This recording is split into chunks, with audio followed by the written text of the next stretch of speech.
গল্প নীলকণ্ঠ, লেখায় সাদিয়া। হরেক রকমের ফুলে সাজানো বাসর ঘরে বসে বসে চোখের পানি ফেলছে নীল। অপর পাশে সোফায় বসে গালে হাত দিয়ে তার দিকে তাকিয়ে আছে তার সদ্য বিবাহিতা স্ত্রী কণ্ঠ।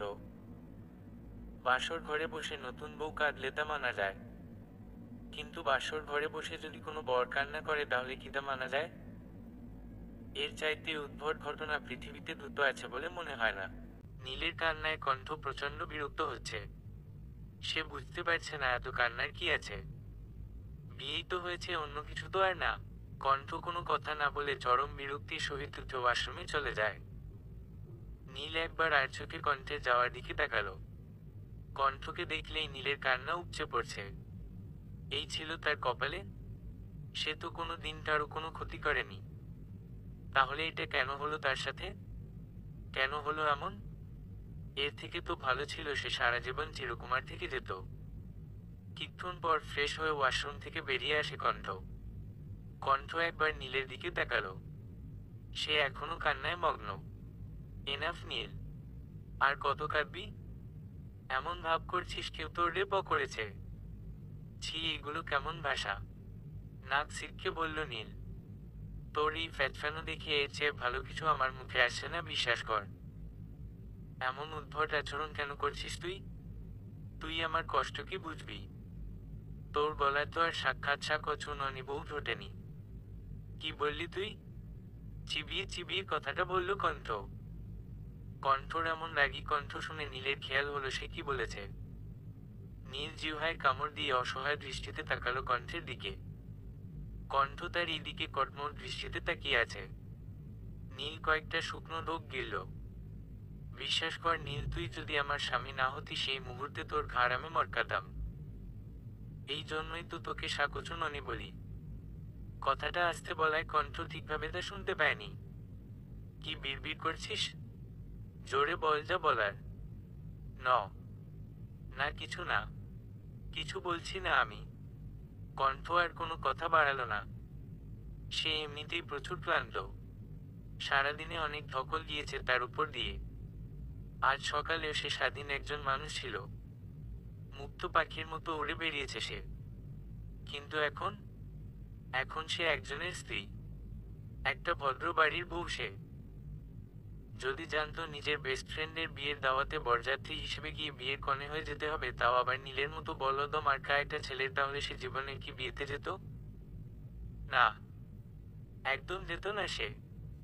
কণ্ঠ খুব শখ করে সেজেগুজে নিজের বেস্ট ফ্রেন্ডের বিয়েতে গিয়েছিল, আর সেই শখটাই তার কাল হয়ে দাঁড়িয়েছে। একটা দীর্ঘশ্বাস ফেলে বিছানায় লম্বা হয়ে শুয়ে পড়ল কণ্ঠ। কণ্ঠকে বিছানায় শুতে দেখে এক লাফে দাঁড়িয়ে গেল নীল। কণ্ঠ নীলের দিকে তাকিয়ে জিজ্ঞেস করল, বা নরহলি কবে থেকে তুই? মানে, লাফাচ্ছিস কেন এমন ভাবে? দেখছিস না আমি ঘুমানোর প্রস্তুতি নিচ্ছি? ঘুমাবি ভালো কথা, এখানে খাটের উপর কেন? আমার জানা মতে মানুষ খাটের উপরেই ঘুমায়, খাটের তলাও না। নীল চোখ মুখ কুঁচকাল। ঠিক এই কারণেই মেয়েটাকে তার পছন্দ নয়। এই মেয়ে কখনোই সোজাভাবে কথা বলতে পারে না। সোজাভাবে কথা বলা এই মেয়ের ধাতে নেই। তুই খাটে ঘুমাবি না? তোকে তোর ঘাড়ে ঘুমাবো। নীল কণ্ঠের দিকে কেমন করে তাকালো। আচ্ছা বল, আমি কেন খাটে ঘুমাতে পারবো না? কারণ এটা আমার খাট। ও আচ্ছা ঠিক আছে, আমি আব্বুকে বলে দেবো কাল একটা খাট পাঠিয়ে দিতে। এখন অনেক রাত হয়ে গিয়েছে, এখন সম্ভব না। জানিসই তো আব্বু অসুস্থ। আজকে ঘুমাতে দে। তুই খাটে ঘুমালে আমি কোথায় ঘুমাবো? এবার যেন কণ্ঠর রাগ হলো।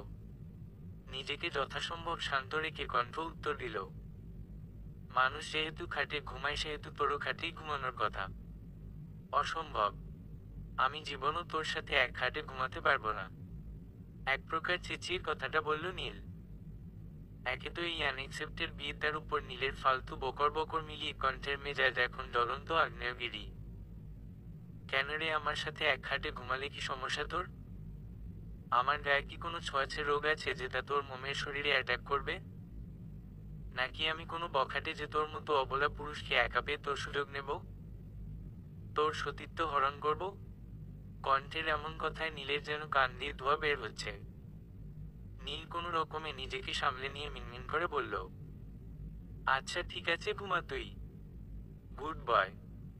আর শোন, ঘুমের সময় আমি সাউন্ড একদম পছন্দ করি না। যদি তোর ভ্যাভ্যায়ের একটা শব্দও আমি পাই তাহলে তোর এমন অবস্থা করব সারা জীবনে আর মুখ দিয়ে শব্দ করার মতো কোনো অবস্থায় থাকবি না। নীল এমনিতেই কণ্ঠকে কিছুটা ভয় পায়, আর এখন কণ্ঠের এমন হুমকি শুনে নীল ঠোঁটে আঙ্গুল দিয়ে চুপ করে রইল। ক্লান্ত থাকায় অল্প সময়ের মধ্যেই কণ্ঠ ঘুমিয়ে যায়।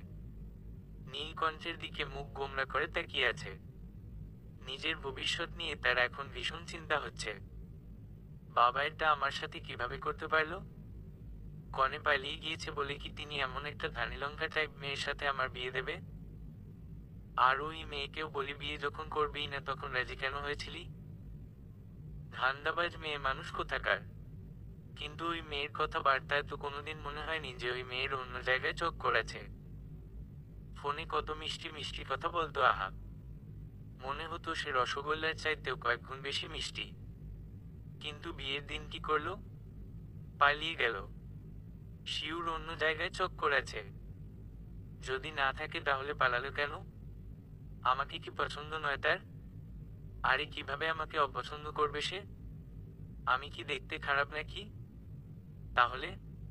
আরে তাহলে যাই হোক না কেন, ওই মেয়েকে যদি পাই একবার আচ্ছা করে বকে দিব।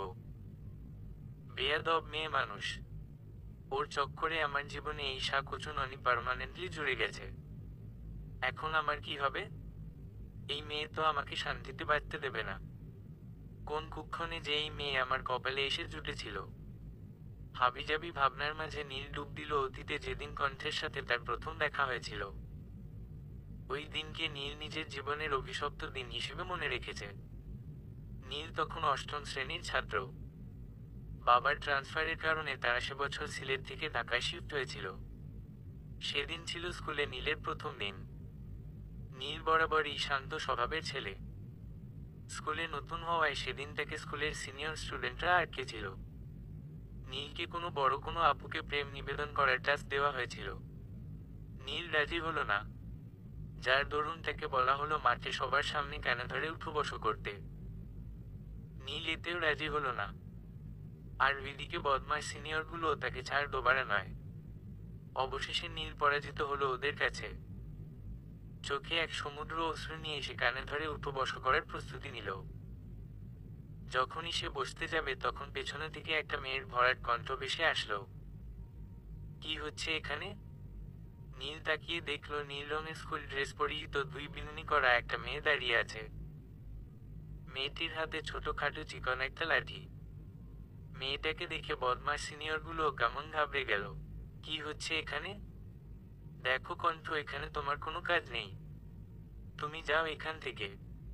অবশ্যই যাব, তবে এই বদলোকে সাথে করে নিয়ে যাব। নীল বেশ বুঝতে পেরেছিল কণ্ঠ নামের তেজি মেয়েটা তাকেই বদল বলে সম্বোধন করেছে। এতে নীল যেন কিছুটা অপমানিত হলো। দেখো কণ্ঠ, এটা আমাদের ব্যাপার, তুমি যাও। আচ্ছা, ওই বলদ চলো। নীলকে উদ্দেশ্য করে কথাটা বলল কণ্ঠ। ও কেন যাবে? ওর কাজ আছে এখানে। আচ্ছা, তা কি কাজ আছে ওপর শুনি। আমাদের ব্যাপারে তুমি সবসময় নাক কেন গলাতে আসো? আমার স্কুলে আমার চোখের সামনে যখন কেউ অনৈতিক কাজ করে কাউকে বিরক্ত করে তাহলে আমি কিভাবে চুপ থাকি বলো তো সামি ভাইয়া? জানো তো আমি আবার একটু মাদার তেরেসা টাইপ মানুষ। বলেই ডান চোখে একটা টিপ্পনি কাটল কণ্ঠ। শোনো সামি ভাইয়া, তোমাকে আমি শেষবারের মতো বলছি, ভালো হয়ে যাও, নয়তো আমি যেটা করব সেটা তোমার একদম ভালো লাগবে না। তাই আবারও বলছি, ভালো হয়ে যাও। ভালো হতে পয়সা লাগে না, বুঝলে? এবার নীলের দিকে তাকিয়ে বলল, এই বলদ আসো আমার সাথে। নীল কোনো কথা না বলে কণ্ঠের সাথে চলল। এখানে দাঁড়িয়ে থাকা তার জন্য সুখকর নয় তা সে বুঝে গেছে। আগে আগে হাঁটছে কণ্ঠ আর তাকে ভদ্র ছেলের মতো অনুসরণ করছে নীল। নাম কি? কণ্ঠের আচমকা প্রশ্নে ঘাবড়ে যায় নীল। সে ঘামছে। কণ্ঠ শত বিরক্তি নিয়ে নীলের দিকে তাকিয়ে আছে। এমন ছেলে তার মোটেও পছন্দ নয়। ছেলে হয়ে জন্মেছিস, ভয় কেন পাবি? ভয় পাওয়া কি তোদের মানায় নাকি? আজব, আমি শুধু নাম বলতে বলেছি, কাউকে খুন করতে বলিনি যে তুমি এমন ঘাবড়ে যাচ্ছ। Busy man. নীল স্বাভাবিক হতে পারল না। কণ্ঠ এবার নরম স্বরে জিজ্ঞেস করল, নাম কি তোমার চান্দু? নীল। নীল? হলুদ কেন নয়? কথাটা বলে কণ্ঠ পা থেকে মাথা অবধি একবার নীলকে স্ক্যান করল। কণ্ঠের এমন দৃষ্টিতে নীল আরো ঘাবড়ে গেল। তোমার নাম নীল না হয়ে লাল হলে ভালো হতো। দেখো তোমার মুখটা কেমন লাল টমেটোর মতো হয়ে গেছে। নীল কিছু বলল না। সে অবলা ছেলের মতো দাঁড়িয়ে রইল। আচ্ছা বাদ দাও, কোন ক্লাস তুমি? ক্লাস 8। আরে আমিও তো সেম ক্লাস। আমি তোকে তুমি করে বলছি। আমিও না কত ফর্মালিটি করি। শোন চান্দু, আজ থেকে তুই আবার ফ্রেন্ড। যেন তেন ফ্রেন্ড নয়, আজ থেকে তুই আমার বেস্ট ফ্রেন্ড। বুঝেছিস? আমি আপনার বেস্ট ফ্রেন্ড কেন হতে যাব? আমি তো আপনাকে চিনিও না। কণ্ঠ মুখ বাঁকালো। আপনি আপনি কি করছিস? আমি কি তোর খালাম্মা লাগি নাকি? তুই করে বলবি।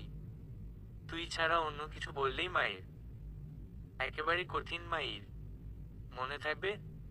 আর চিনিস না তো কি হয়েছে? আস্তে আস্তে চিনে যাবি। নো প্যারা। আর শোন, একদম আপনি আপনি করবি না বলে দিলাম। নীল ভয় পেল। সে মাথাটা হালকা উপর নিচ করে বুঝালো তার মনে থাকবে।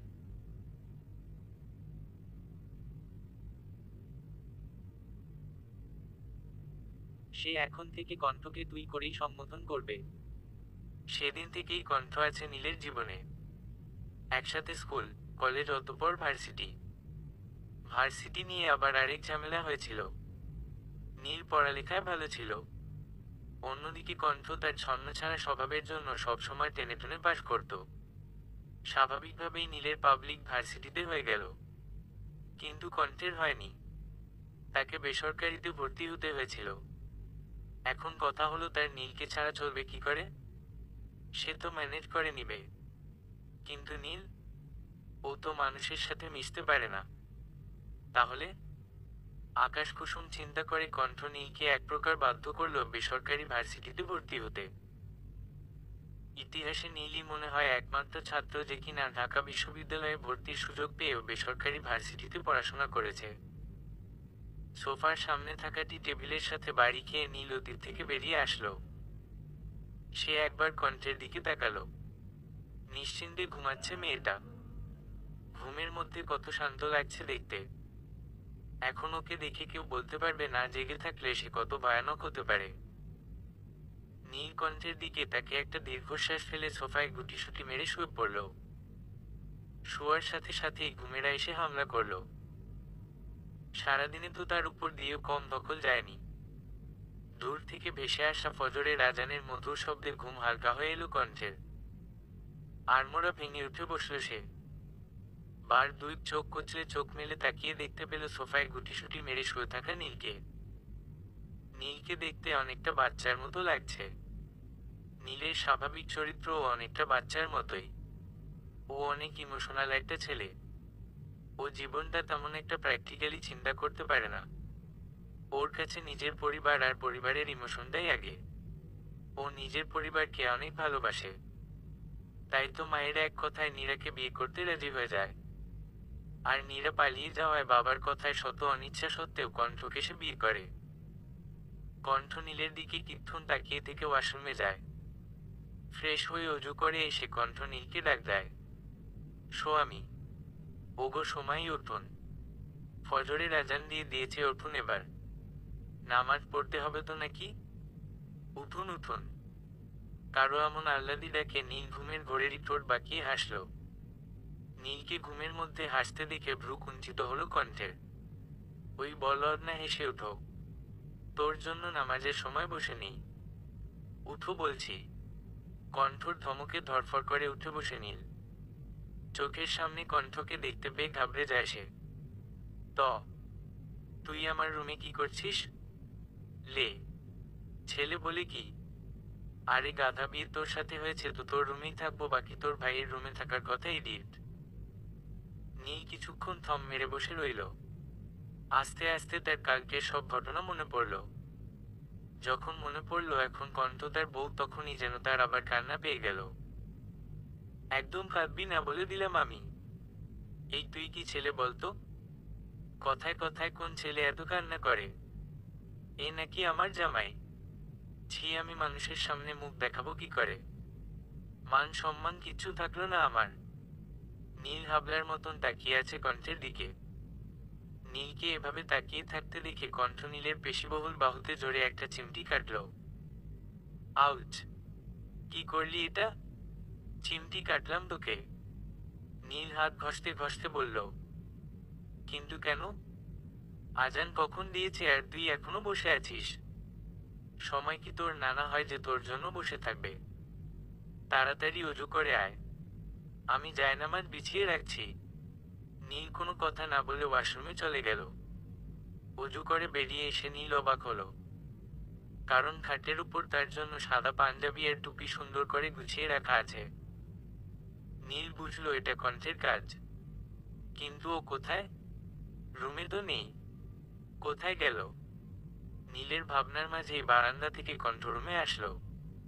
তারা দুজনে একসাথে নামাজ আদায় করে নিল। নামাজ পড়ে নীল ধপ করে খাটে শুয়ে পড়ল। কালকে রাতে সোফায় শুয়েছিল সে। ঘুম বলতে হয়নি। সোফায় কি ঘুমানো যায় নাকি? কণ্ঠ নীলকে কিছু বলতে যাবে তার আগেই ওর ফোনটা বেজে ওঠে। কণ্ঠ ফোনের দিকে তাকিয়ে নম্বরটা দেখে একবার নীলের দিকে তাকালো। অতঃপর ফোনটা রিসিভ করে বারান্দায় চলে এলো।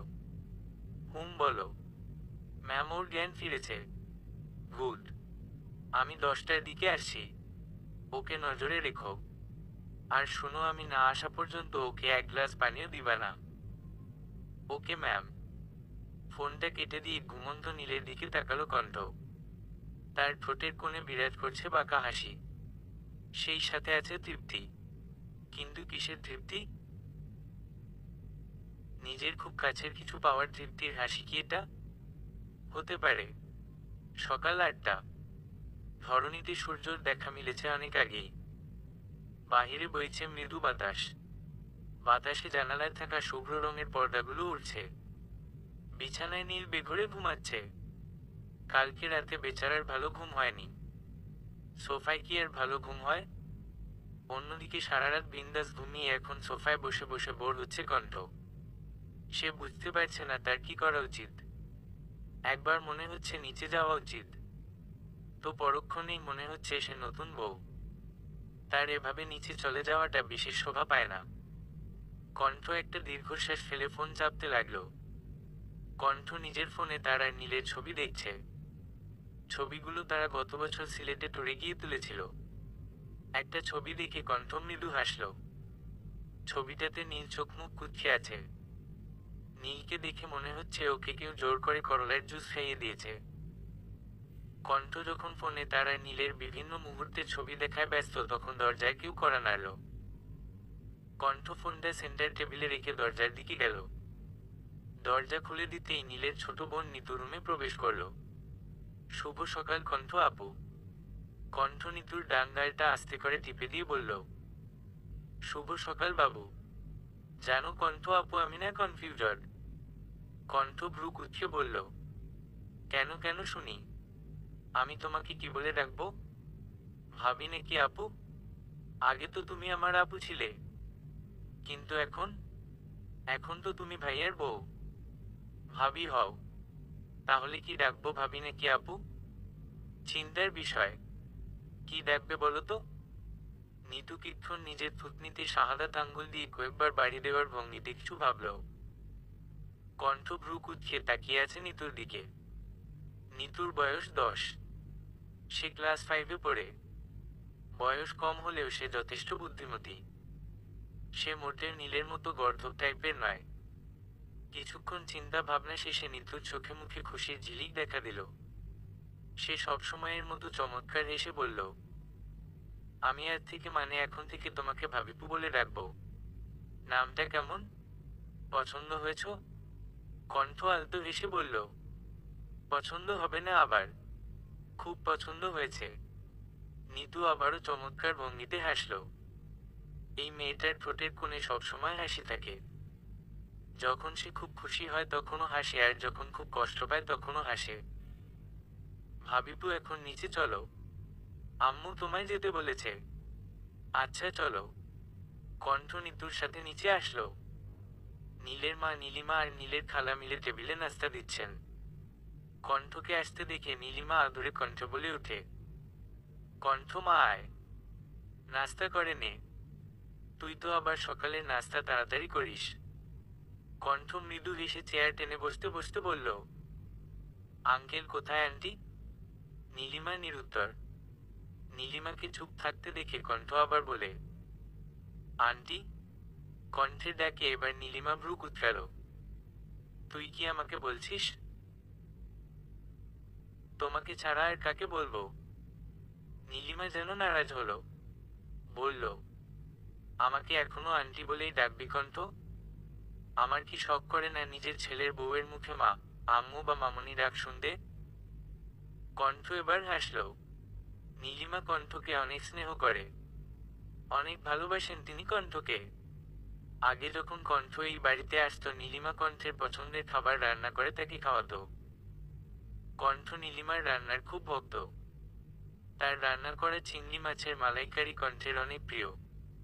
আচ্ছা ঠিক আছে, এখন থেকে মামনি বলেই ডাকবো। এই তো আমার লক্ষ্মী মেয়ে। নীল কোথায় কণ্ঠ? উঠেনি এখনো? না খালামনি, নামাজ পড়ে ঘুমিয়েছে।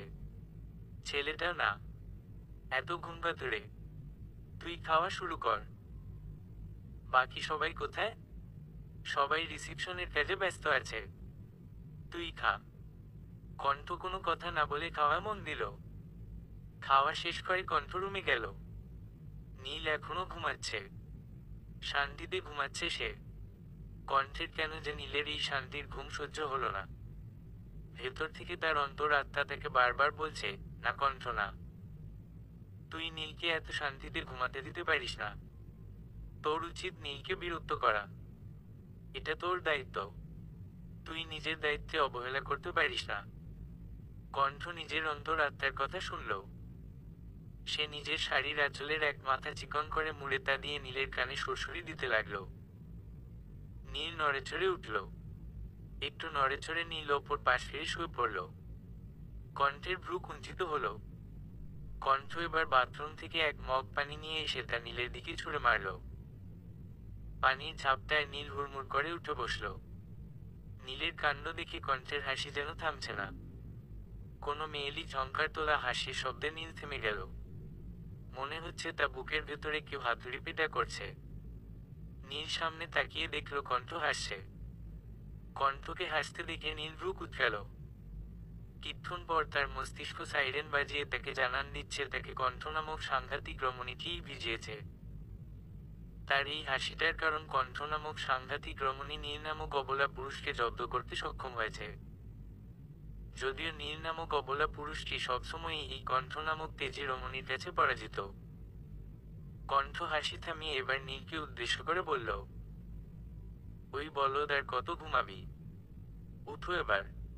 কত বেলা হলো খেয়াল আছে তোর? এত ঘুমকাতুরে কেন তুই? আই জাস্ট লাভ ঘুম। ঘুম আমার জীবনের প্রথম ভালোবাসা। আর শেষ? কণ্ঠের প্রশ্নে ভ্রুদয়ের মাঝখানের ফাঁকা কমে এলো নীলের। সে অদ্ভুত দৃষ্টিতে তাকিয়ে আছে কণ্ঠের দিকে। কণ্ঠ নীলের দৃষ্টি উপেক্ষা করে বলল, উঠে ফ্রেশ হয়ে আয় গিয়ে। নাস্তা না করার ধান্দা করেছিস নাকি? নীলকে এক ডজন বকা দিতে দিতে কণ্ঠ বারান্দায় চলে গেল। নীল কণ্ঠের যাওয়ার দিকে তাকিয়ে আছে। মেয়েটা বড্ড অদ্ভুত। সে কখনো এই মেয়েকে বুঝতে পারে। কণ্ঠকে বুঝবার অনেক চেষ্টা করেছে সে, কিন্তু বরাবরই ব্যর্থ হয়েছে। এক পর্যায়ে সে কণ্ঠকে বুঝতে পারার প্রয়াস ছেড়ে দিল। এ মেয়েকে বুঝতে পারার সাধ্য কারো নেই। কণ্ঠ কোনো গোলকধাঁধার চেয়ে কম নয় কোনো অংশে। সকাল 9টা বেজে 15 মিনিট। কণ্ঠ একটা বেবি পিঙ্ক কালারের গাউন পরে তৈরি হয়ে নিচে নামছে। কণ্ঠকে এভাবে দেখে নীলের বাবা জনাব কবির প্রশ্ন করল, কোথাও যাচ্ছ কণ্ঠ মা? জি বাবা, আসলে আমার হঠাৎ একটা আর্জেন্ট কাজ এসে গেছে, তাই যেতে হচ্ছে। কিন্তু রিসেশন? চিন্তা করবেন না খালাম্মি, আমি দেরি করব না, 2 ঘন্টার মধ্যেই চলে আসব। সাবধানে যেও। কণ্ঠ সকলকে বিদায় জানিয়ে বেরিয়ে গেল। সে নীলদের বাসার গাড়ি নিয়ে যায়নি। নীলদের বাড়ি থেকে কিছুটা সামনে এগিয়ে কাউকে ফোন করতেই একটা সাদা রঙের প্রাইভেট কার এসে তার সামনে দাঁড়ায়। কণ্ঠ গাড়িতে উঠতেই গাড়িটি চলতে শুরু করে। প্রায় আধ ঘন্টা পর গাড়িটি একটা পুরাতন বিল্ডিং এর সামনে এসে থামে। কণ্ঠ গাড়ি থেকে নেমে সচেতন পায়ে বিল্ডিংটির দ্বিতীয় তলায় উঠে যায়। মৃদু অন্ধকারাচ্ছন্ন রুম। রুমের এক কোণে একটা খাট, অপর কোণে একটা টেবিল, চেয়ার আর এক পাশে একটা বুক সেলফ রাখা আছে। বুক সেলফে হুমায়ুন আহমেদের কয়েকটা পুরাতন আর হালকা ছিঁড়ে যাওয়া বই রাখা আছে। কণ্ঠ সেদিকে নজর দিল না। তর নজর খাটে জ্ঞানহীন অবস্থায় পড়ে থাকা একজন অল্প বয়সী রমণীর উপর। রমণীর বয়স খুব বেশি হলে 21 হবে। এই 21 বছর বয়সী রমণীর উপর তার অগাধ রাগ। সে যে তার খুব প্রিয় কিছুর দিকে হাত বাড়িয়েছিল। তাকে কি সহজে ছেড়ে দেওয়া যায়? সহজে ছেড়ে দেওয়া কি ঠিক হবে? মোটেই না। তাকে শাস্তি পেতে হবে। কণ্ঠের জীবনের দিকে নজর দেওয়ার শাস্তি। আর এই শাস্তি তাকে কণ্ঠ নিজের হাতে দেবে। কণ্ঠ বার কয়েক তালি বাজালো। তালি বাজাতেই একজন তরুণ এবং একজন তরুণী ভেতরে প্রবেশ করল। জি ম্যাম, ওর জ্ঞান ফেরানোর ব্যবস্থা করতে হবে। এক কাজ করো, এক বালতি ঠান্ডা ঠান্ডা পানি নিয়ে আসো। কণ্ঠের কথায় তরুণটি বিনা বাক্য ব্যয় চলল রুমের বাইরে। কিছুক্ষণ পর সে ফিরে এলো এক বালতি ঠান্ডা পানি সমেত। পানির টেম্পারেচার কত? 5-6 ডিগ্রি হবে ম্যাম। হুম। পানিতে কয়েকটা বরফের টুকরো ফেলে দাও রিশা। রিশা নামের তরুণীটি তাই করল। মাত্রাতিরিক্ত ঠান্ডা পানির ঝাপটা জ্ঞানহীন রমণীর উপর পড়তেই রমণী ধরফর করে উঠে বসে। সে ঘন ঘন শ্বাস টানছে। দেখেই বোঝা যাচ্ছে তার শ্বাসকষ্ট হচ্ছে। সে ছটফট করছে। মেয়েটির ছটফটানি দেখে কণ্ঠের ঠোঁটের কোণে তৃপ্তির হাসি। সে যেন পৈশাচিক আনন্দ পাচ্ছে। কিছুক্ষণ ছটফটিয়ে মেয়েটি কিছুটা শান্ত হলো। সামনে তাকিয়ে কণ্ঠকে দেখেই তার মুখে হাসির ঝিলিক দেখা দিল। সে যেন মরুভূমিতে পানির সন্ধান পেল। কণ্ঠ আপু। কণ্ঠ চমৎকার হাসল। মেয়েটি আবারও বলল, দেখ না কণ্ঠ আপু, ওরা আমাকে এখানে বন্দি করে রেখেছে। এত করে জিজ্ঞেস করছি আমি কি করেছি, কেউ কিছু বলছে না। বললাম আমার বিয়ে, তবুও শুনল না। কণ্ঠ মুখে অমাবস্যা নামিয়ে বলল, তাই নাকি? হ্যাঁ আপু, ওরা খুব বাজে। কালকে থেকে আমাকে কিছু খেতে দেয়নি। খিদে পেয়েছে তোমার? মেয়েটি মুখ গোমরা করে উপর নিচে মাথা দুলালো। কণ্ঠ তার পাশে থাকা ছেলেটিকে কিছু ইশারা করল। ছেলেটি কণ্ঠের ইশারা বুঝতে পেরে মাথা নাড়িয়ে রুমের বাইরে গেল। মিনিট 2 বাদে সে ফিরে এলো। তার 2 হাত ভর্তি খাবার। সে খাবারগুলো টেবিলে রাখল। যাও খাও গিয়ে। কণ্ঠ কথাটা বলার সাথে সাথে মেয়েটি দৌড়ে খাবারের কাছে গেল। উচ্ছ্বাসিত হয়ে খাবারের উপর থেকে ঢাকনা সরাতেই তার মুখে নেমে এলো অমাবস্যা। এগুলো কি কণ্ঠ আপু? কেন দেখতে পাচ্ছ না? এগুলো তোমার ব্রেকফাস্ট। খাও খাও। তোমার না খিদে পেয়েছে? এগুলো কিভাবে খাবো? কেন ভালো লাগেনি এগুলো? এটাকে কি রুটি বলে? এটা তো পাথরের মতন শক্ত। আর রুটির সাথে কি আছে এগুলো? খেজুরের রসের গুড়, বলল শৈবাল। আমি এগুলো খাই না। শৈবাল নীরা ম্যাডাম এগুলো খান না। এগুলো নিয়ে যাও। ম্যাডাম না খেয়ে থাকবেন? আমি কখন বললাম আমি না খেয়ে থাকবো? বলনি বুঝি? নীরা জেদ ধরল সে এগুলো খাবে না। তাকে ডাবল ডিমের অমলেট দিতে হবে। নীরার কথায় কণ্ঠ ভীষণ বিরক্ত হচ্ছে। অপরদিকে রিশা অনেক কষ্টে নিজের হাসি চেপে রেখেছে। যে কিডন্যাপ করলো তাকে ডাবল ডিমের অমলেট দিতে বলছে। শোনো মেয়ে, যদি খেতে চাও তাহলে এগুলোই খেতে হবে।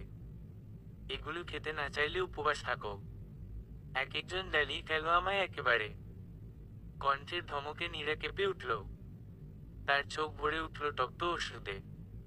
কণ্ঠ আরেক দফা বিরক্ত হলো। কান্না কি এখন নতুন ট্রেন্ড হিসেবে চালু হয়েছে নাকি? যাকে দেখি সেই কান্না করে। এদের সমস্যা কি ভাই? চোখের পানি এত কাছে কেন এদের? কান্নায় কি আছে আমি বুঝি না। নীরা ফুপিয়ে ফুপিয়ে কাঁদছে। আমাকে এখান থেকে নিয়ে চলো কণ্ঠ আপু। আমি এখানে থাকবো না। শৈবাল আমাদের নীরা ম্যাডাম তো এখানে থাকতে চাচ্ছে না। কি করা যায় বলো তো? ওকে একটু যুক্তরাষ্ট্র ঘুরিয়ে আনি। কি বলুন ম্যাডাম? হ্যাঁ, ইটস বেটার। আর আমাদের নীরা রানীর তো যুক্তরাষ্ট্রে যাওয়ার অনেক দিনের শখ। নীরার কান্না ততক্ষণে থেমে গেছে। সে অদ্ভুতভাবে কণ্ঠের দিকে তাকিয়ে আছে। কণ্ঠ সেদিকে পাত্তা না দিয়ে চেয়ারে পায়ের উপর পা তুলে আরাম করে বসল। নীরা একবার শৈবাল আর রিশার দিকে তাকালো। সে রিশাকে মারাত্মক ভয় পায়। কালকে পার্লারে রিশা তাকে যে 2টা থাপ্পড় দিয়েছে তা সে জীবনেও ভুলবে না।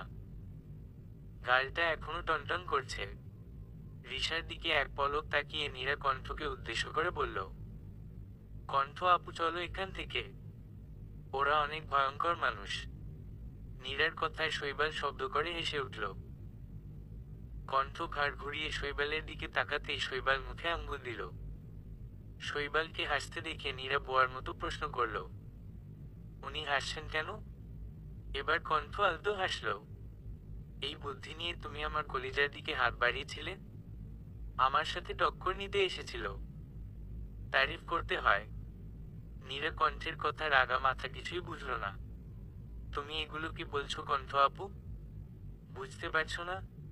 নীরা মাথা দুলালো। আচ্ছা নীরা বলো তো তুমি এখানে কেন? আর আমি এখানে কেন? আমি এখানে কারণ ওই মেয়েটার ঠাস ঠাস 2টো থাপ্পড় আর ওই ছেলেটা আমাকে ইঞ্জেকশন দিয়ে এখানে নিয়ে এসেছে। রিশা তুমি 2টো থাপ্পড় দিয়েছ? আরো কয়েকটা দেওয়ার ইচ্ছে ছিল, কিন্তু তার আগেই জ্ঞান হারালো। কণ্ঠ আপু আমাকে এখান থেকে বের করো। কি তখন থেকে নিয়ে যাও বের করো করছো? এত কষ্ট করে তোমাকে কিডন্যাপ করলাম কি এত সহজে ছেড়ে দিতে? মানে? আমাকে তুমি কিডন্যাপ করিয়েছ? আমি ছাড়া আর কার ঠেকা পড়েছে তোমার মতন উটকো ঝামেলাকে কি রনাক করাতে যাবে? মইটা তো তুমি আমার পাকা থানিয়ে দিয়েছ মেয়ে। তুমি আমায় কিডন্যাপ কেন করালে? কি করেছি আমি? রিয়েলি? কি করেছো তুমি? আমার কলিজা ধরে নাচানাচি করে এখন বলছো কি করেছো? কি ভেবেছিলে তোমাদের প্ল্যান সাকসেসফুল হবে? ভাবলি কি করে আমি তা হতে দেব? নীরা কিছুটা ঘাবড়ে গেল। প প্ল্যান? কিসের প্ল্যানের কথা বলছো তুমি? নীরা আপার স্মৃতিশক্তি লোপ পেয়েছে ম্যাম। তাই তো দেখছি। তবে কোনো ব্যাপার না। I can help her if she want. কি নীরা আপা লাগবে হেল্প? এই আপা কাকে বলছেন? বেয়াদব ছেলে মানুষ একটা। হুটহাট ইঞ্জেকশন পুশ করে দেয় আবার আমাকে আপা বলছে। আহা নীরা চড়ছ কেন? Relax babe. আর শৈবাল এটা কোন ধরনের অসভ্যতা? তুমি নীরা রানীকে হুটহাট ইঞ্জেকশন কেন পুশ কর? নেক্সট টাইম এমন করবে না। Now what ever. শৈবাল ম্যাডামকে ভিডিও ক্লিপটা দেখাও। কণ্ঠের কথায় শৈবাল নিজের হাতে থাকা ট্যাবলেটে একটা ভিডিও চালু করলো।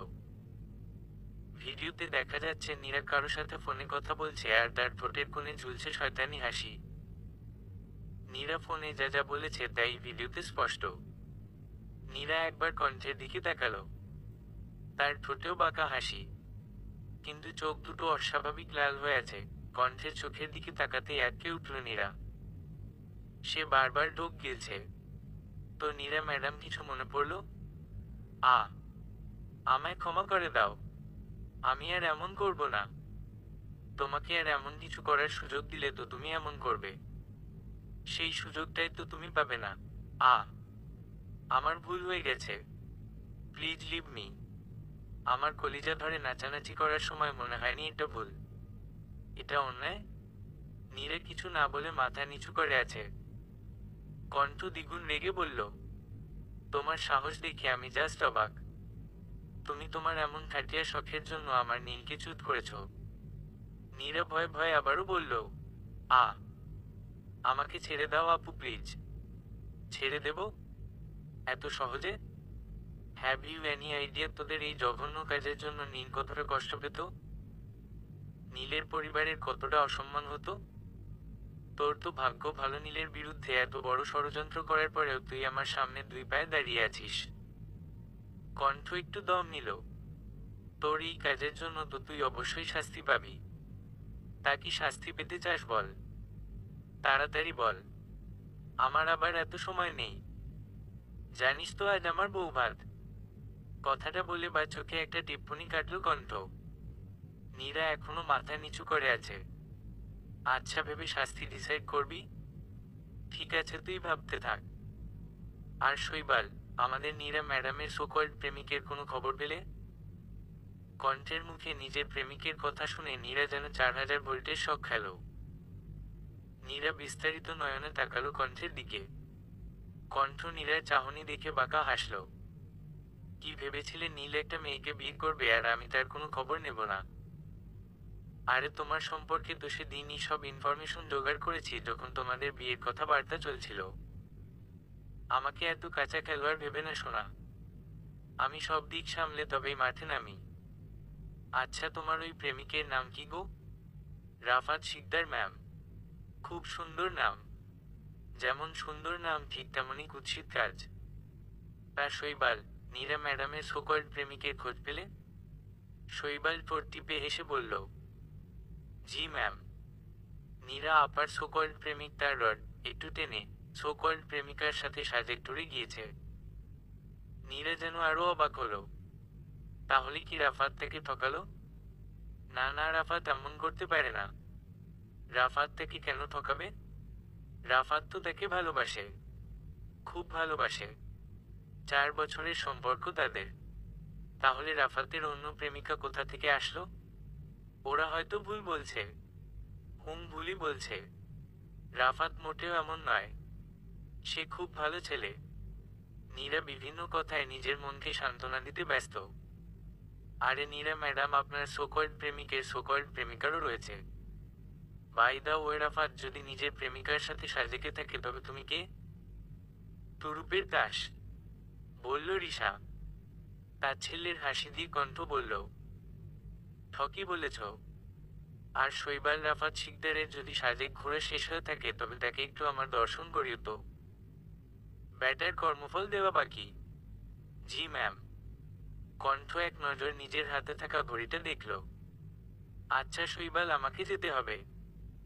রিসেশনের সময় হয়ে এসেছে। আমার স্বামী হয়তো আমার অপেক্ষায় আছে। কণ্ঠ আপু, তুমি বিয়ে করেছ? হ্যাঁ। কেন?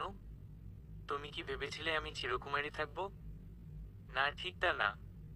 কিন্তু তোমাকে কে বিয়ে করে অকালে শহীদ হতে চাইল? কণ্ঠ চোখ ছোট করে তাকালো নীরার দিকে। নীরা একটা মেকি হাসি দিল। কণ্ঠ এবার দাঁত খেলিয়ে বলল, ওই তোমার না হওয়া বরকে নিজের না হওয়া বাচ্চার বাবা বানিয়ে দিয়েছি। মানে? কণ্ঠ কোনরূপ ভনিতা ছাড়াই বলে দিল, নীলকে বিয়ে করেছি। কি? কেন? ভালোবাসি তাই। নির্লিপ্ততা কণ্ঠে কথাটা বলল কণ্ঠ। নীরা ভীষণ অবাক হলো। কণ্ঠ কাউকে ভালোবাসে এটা ভাবতে যতটা না কষ্ট হচ্ছে তার চাইতেও 1000 গুণ বেশি কষ্ট হচ্ছে এটা মানতে যে কণ্ঠ নীলকে ভালোবাসে। এটাও সম্ভব? নীরা অদ্ভুত দৃষ্টিতে তাকিয়ে আছে কণ্ঠর দিকে। কণ্ঠ তার এমন দৃষ্টির মানেটা বুঝল। অবাক হচ্ছ তাই না? আমিও অবাক হয়েছিলাম যখন বুঝতে পারলাম আমি একজনকে ভালোবাসি। তাও কাকে? নীলের মতন একটা ছেলেকে, যে আমার বিপরীত মেরুর মানুষ। ওর সাথে আমার কোনো দিক দিয়ে মিলে না। আমরা সম্পূর্ণ আলাদা স্বভাব চরিত্রের মানুষ। কিন্তু ভালোবাসাটা না কিভাবে যেন হয়ে গেল টেরই পেলাম না। আর তুমি কিন্তু একটা বিগ থ্যাঙ্কস ডিজার্ভ করো। নীরা এবার ভ্রু কুঁচকাল। তোমার জন্যই তো বুঝতে পেরেছিলাম আমি নীলকে ঠিক কতটা ভালোবাসি। জানো, তুমি যখন হেসে হেসে নীলের সাথে কথা বলতে ইচ্ছে করতো তোমার মুখটা ভেঙে দিতে। রাতের বেলায় যখন নীলকে ফোন করলে ওর ফোন বিজি পেতাম তখন সব ধ্বংস করে দিতে ইচ্ছে করতো।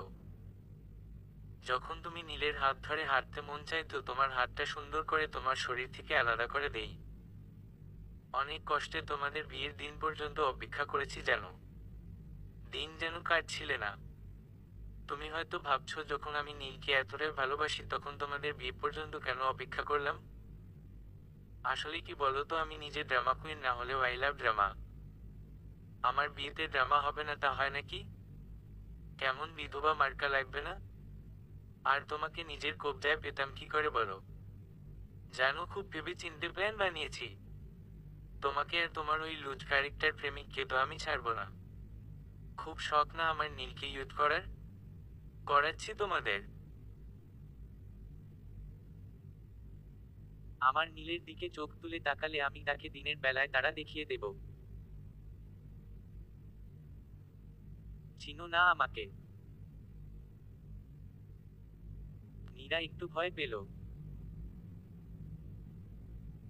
কারণ সে জানে কণ্ঠ ঠিক কতটা ভয়ঙ্কর। শৈবাল, রিশা নজর রেখো ওর দিকে, বলে দরজার দিকে চলল। দরজার কাছে গিয়ে সে শৈবালকে কিছু একটা ইশারা করল। অতঃপর সে চলে গেল। রিসিপশনের সময় হয়ে গেছে। মেহমানরা আসতে শুরু করে দিয়েছে, অথচ কণ্ঠের দেখা নেই। সকলে চিন্তায় শেষ। নীল শত বিরক্তি নিয়ে কণ্ঠের ফোনে একের পর এক ফোন করেই চলেছে। কণ্ঠ ফোনও তুলছে না। ইডিয়েট মেয়ে, সবসময় তো খুব ইন্টেলিজেন্ট গিরি দেখায়, আর এখন দেখো ফোনটাও তুলছে না। আরে ভাই, ফোন যখন ধরবি না তখন ফোন সাথে কেন রাখিস? যত সব পাগলের দল। নিজে এক পাগল আমাকে পাগল বানিয়ে ছাড়বে। সবাই যখন কণ্ঠের চিন্তায় ব্যস্ত তখন দরজা দিয়ে হাসি মুখে নিজের বাবার হাত ধরে হেঁটে হেঁটে আসে। কণ্ঠকে দেখে সকলের জানে যেন পানি এলো। অপরদিকে নীলের প্রচণ্ড রাগ হচ্ছে। কণ্ঠ গিয়ে নীলের পাশে দাঁড়ালো। নীল ফিসফিস করে কণ্ঠকে জিজ্ঞেস করলো, কোথায় ছিলিস তুই এতক্ষণ? ফুটবল মাঠে হাডুডু খেলতে গিয়েছিলাম। মানে? আরে বলদ, দেখতেই তো পাচ্ছিস আইটেম বল সেজে এসেছি। তার মনে তো পার্লারেই ছিলাম। নীল আর কোনো কথা বলল না। এই মেয়ের সাথে কথা বলা মানে নিজের মাথায় নিজে নারিকেল ফাটানো। রিসেপশনের অনুষ্ঠান খুব ভালোভাবেই শেষ হলো। কণ্ঠের বাবা কণ্ঠ আর নীলকে তাদের বাসায় নিয়ে গেল। যেহেতু কণ্ঠের মা নেই তাই কণ্ঠের বাবা আর কণ্ঠের ফুফুই সকল নিয়মকানুন পালন করেছে। কণ্ঠদের বাড়িতে দুদিন থেকে তারা আবারও নীলদের বাড়িতে আসলো। দেখতে দেখতে কেটে গেল এক সপ্তাহ। কণ্ঠ আর নীলের মধ্যে টম এন্ড জেরি টাইপ সম্পর্ক এখনো চলমান। কণ্ঠ নীলকে ভালোবাসলেও তার কর্মকাণ্ডে তা প্রকাশ পায় না। সে নীলকে হেনস্থা করার একটা সুযোগও হাতছাড়া করে না। অপরদিকে বেচারা নীল বউয়ের অত্যাচারে অত্যাচারিত। সকালবেলা নীলদের বাড়ির সবাই নাস্তা করছে। এমন সময় কণ্ঠ ফর্মাল ড্রেসে নিচে নামলো। কণ্ঠকে ফর্মাল ড্রেসে দেখে নীলের বাবা প্রশ্ন করলো, কণ্ঠ মা, তুমি এইভাবে? আসলে বিয়ের চক্করে এতদিন অফিস যাওয়া হয়নি, অনেক কাজ জমে গেছে। আব্বু একা হাতে আর সামলাতে পারছে না। তুমি চাইলে আমাদের কোম্পানিতে জয়েন করতে পারো। সরি বাবা, আব্বুর কাছে আমি তার সত্যি। আমি চাই না আমার আব্বু কমজোর হোক। যতদিন না আব্বু দায়িত্ব নেওয়ার যোগ্য হচ্ছে ততদিন আমি আব্বুর সাথেই থাকবো। আর আপনার জন্য তো আপনার বলদ মার্কা ছেলে আছেই। নীল কিঞ্চিত রেগে কণ্ঠর দিকে তাকালো। কণ্ঠ সেদিকে পাত্তা না দিয়ে নাস্তা শেষ করে অফিসে চলে গেল। কণ্ঠ অফিসে আসতেই সকল স্টাফ তাকে বিয়ের শুভেচ্ছা জানালো। কণ্ঠ সকলের সাথে কুশলাদি বিনিময় করে নিজের কেবিনে গিয়ে বসলো। একটু পর তার আব্বু আসলো তার কেবিনে। অফিসে না আসলেও পারতে। কেন? খুশি হওনি আমাকে দেখে? তা নয়, এখন তুমি বিবাহিত, এভাবে অফিসে আসাটা ওরা কিভাবে দেখবে? আব্বু রিল্যাক্স, আমি ওদের বলেই এসেছি, ওরা কিছু বলেনি। আর বললেও আমি কি আসতাম না নাকি? এটা আমার অফিস, হক আছে আমার। নাকি পর করে দিচ্ছ? কণ্ঠের আব্বু আলতো হেসে বলল, তোমাকে পর করি কি করে বলো তো? তুমি ছাড়া আমার আর কে আছে? কেন, তোমার একটা পোষ্য ছাগল আছে না, সে কোথায়? ও বাসায়। বাসায় কি করছে? অফিসে আসবে না নাকি? কণ্ঠের বাবা আমতা আমতা করে বললে, ও ঘুমোচ্ছে। কণ্ঠ এবার রেগে তার বাবার দিকে তাকালো। সকাল 10টা বাজে বাবা, আর ও এখনো ঘুমাচ্ছে? ও কি জীবনেও মানুষ হবে না? সারা জীবন ছাগল থেকে যাবে। কোথায় ভাবলাম ওর হাতে এবার সকল দায়িত্ব বুঝিয়ে দেব, কিন্তু মনে হয় না এটা আর সম্ভব। আসতে পারি? পরিচিত কণ্ঠ পেয়ে কণ্ঠ দিকে দরজার দিকে তাকালো। কাব্য দরজার সামনে ভদ্র ছেলের মতন দাঁড়িয়ে আছে। আসুন মহারাজ, আসুন, আপনার জন্যই আমরা অপেক্ষা করছিলাম। কাব্য আমতা আমতা করে ভেতরে প্রবেশ করলো। এটা তোমার বাবার অফিস স্যার, মনেই না তুমি যখন খুশি তখন আসবে আর যখন খুশি তখন যাবে। বেশ রেগে কথাটা বলল কণ্ঠ। এমন রাগ কেন করছো? আমি কি ইচ্ছে করে দেরি করি নাকি? দেরি হয়ে যায়। আচ্ছা, তা কেন দেরি হয়? কাব্য কিছু না বলে আমতা আমতা করতে লাগলো। কি হলো বল, রাগছো কেন? তুমি তো জানোই আমার ঘুম একটু বেশি। কণ্ঠ আর কিছু না বলে কাব্যকে নিজের কেবিনে যেতে বলল। কাব্য বিনা বাক্য ব্যয় চলে গেল। বাঘের সামনে কে বেশিক্ষণ থাকতে চায়? তোমার ছেলেটা দিন দিন কুম্ভকর্ণে পরিণত হচ্ছে। এর একটা বিয়ে দিতে হবে। বউ ঘরে আসলেই ঠিক হয়ে যাবে। কাব্যর তো পড়াশোনা শেষ হয়নি। তো কি হয়েছে? ওর বউ আসলে কিসে না খেয়ে মরবে? আর কাব্য তো ভালোই ইনকাম করে। তাছাড়া এত বড় কোম্পানির মালিক ও। তোমার যা ভালো মনে হয় তাই করো। কাব্যর উপর যদি সবচেয়ে বেশি কারো অধিকার থেকে থাকে তা তোমার। আমি জানি তুমি ওর জন্য তাই করবে যা ওর জন্য উত্তম। বলে তিনিও চললেন নিজের কাজে। কাব্যের জন্মের সময় অতিরিক্ত রক্তক্ষরণে তাদের মা মারা যায়। তখন কণ্ঠের বয়স 10। কণ্ঠ ছোটবেলা থেকেই ম্যাচিউর আর দোষী টাইপের মেয়ে। অন্য মেয়েদের মতো আবদার ছিল না তার। যা চাই তা সে আদায় করে নিত। মা মারা যাওয়ার পর কাব্যকে সে বড় করেছে। নিজে ছোট ছিল তবুও কি সুন্দর ভাইকে সামলেছে। অফিসে আজ প্রথম দিন ছিল বলে কণ্ঠ তাড়াতাড়ি বাড়ি চলে গেল। বাসায় এসে ফ্রেশ হয়ে এক কাপ কফি নিয়ে বারান্দায় দাঁড়ালো কণ্ঠ। নীলের বারান্দায় বিভিন্ন ধরনের ফুলের গাছ রয়েছে। এগুলো সব নীল লাগিয়েছে। কাউকে ধরতে দেয় না সে এগুলো। কণ্ঠ নীলের কালো গোলাপ গাছ থেকে একটা গোলাপ ছিঁড়ে কানে গুঁজে দিল। কিছুক্ষণ অতিবাহিত হলে কণ্ঠ বুঝতে পারল সে কি করছে। কণ্ঠ নিজের কাজে অবাক হলো। সে আগে কখনো এমন কাজ করেনি। এগুলোতে তার কোনো কালেই কোনো আগ্রহ ছিল না। সে সাজগোজ একদম পছন্দ করত না। কিন্তু এখন এখন কেন যেন সাজতে ভালো লাগে। আয়নায় নিজেকে দেখতে ভালো লাগে। প্রেমে পড়লে শত অপছন্দের জিনিসও পছন্দের হয়ে ওঠে। এই প্রেম শব্দটা কত অদ্ভুত। কণ্ঠের মতো একজন মেয়েকে নাড়িয়ে দিল। কণ্ঠ একটা দীর্ঘশ্বাস ফেললে কফিতে চুমুক দেয়। রাত 8টা। নীলদের বাসায় সবাই খাবার টেবিলে বসে আছে। সকলে বলতে নীলের বাবা মা আর নিতু। তারা নীলকণ্ঠের জন্য অপেক্ষা করছে। নিতু, যাও তো তোমার ভাই আর ভাবিকে ডেকে নিয়ে আসো। ঠিক আছে, যাচ্ছি। নিতু যেতে নিবে তার আগেই সে দেখতে পেল সিঁড়ি দিয়ে নীল আর কণ্ঠ নামছে। তবে অবশ্যই স্বাভাবিকভাবে নয়। তারা ঝগড়া করছে আর নামছে। ঝগড়া করতে করতে দুজনে টেবিলে এসে বসল। নীল, এটা কোন ধরনের অসভ্যতা? নীল বাবার কথায় অবাক হয়ে জিজ্ঞেস করল।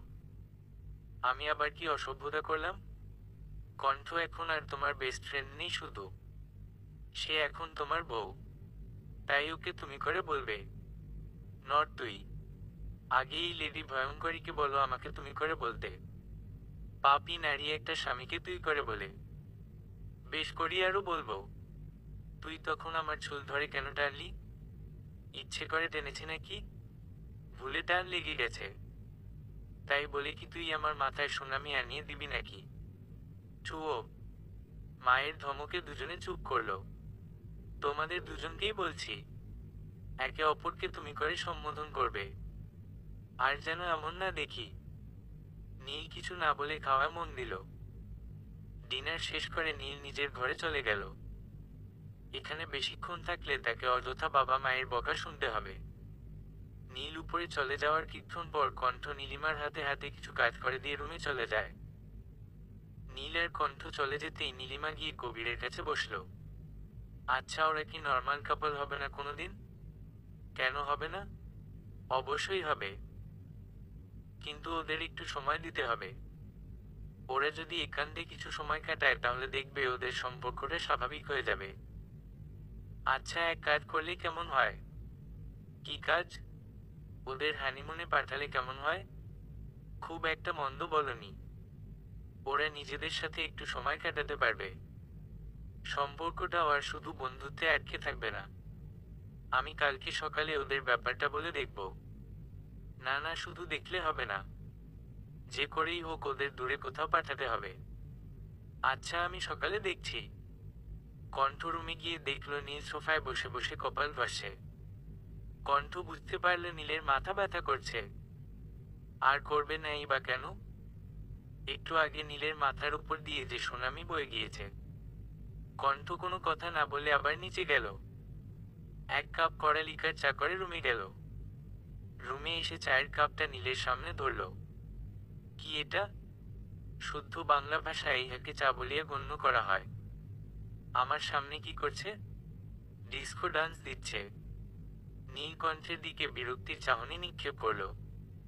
ইডিয়েট, তোর সামনে ধরেছি মনে এটা তোকে গিলতে দেওয়া হয়েছে। আমি চা পান করি না, তুই জানিস। হ্যাঁ জানি, কিন্তু কিছু করার নেই। এটা গিললে মাথা ব্যথা গায়েব হয়ে যাবে। নীল জানে কণ্ঠকে শতবার না বললেও কাজ হবে না, তাই সে চুপচাপ চায়ের কাপটা হাতে নিল। নীল চায়ের দিকে এক দৃষ্টিতে তাকিয়ে আছে। তা দেখে কণ্ঠ বলল, তোকে এটা দেখতে বা বিশ্লেষণ করতে দেওয়া হয়নি, গিলতে দেওয়া হয়েছে। তাই ফটাফট কাপ ফাঁকা চাই। নীল মুখ গোমড়া করে চায়ের কাপে চুমুক দিল। চুমুক দিতেই সে চোখজোড়া বন্ধ করে নিল। সে কখনোই চা পান করে না, তার চায়ের স্বাদ ভালো লাগে না, কিন্তু আজকে ভালো লাগছে। কিরে, কেমন লাগলো? নীল কাপে দ্বিতীয় চুমুক দিয়ে বলল, খুব একটা মন্দ নয়। কণ্ঠ মুখ বাঁকিয়ে বলল, বললেই পারিস ভালো হয়েছে। এত ঢং কেন করিস? আজাইরা পুরুষ মানুষ। নীলকে কয়েকটা বকা দিয়ে কণ্ঠ বিছানায় শটান করে শুয়ে পড়ল।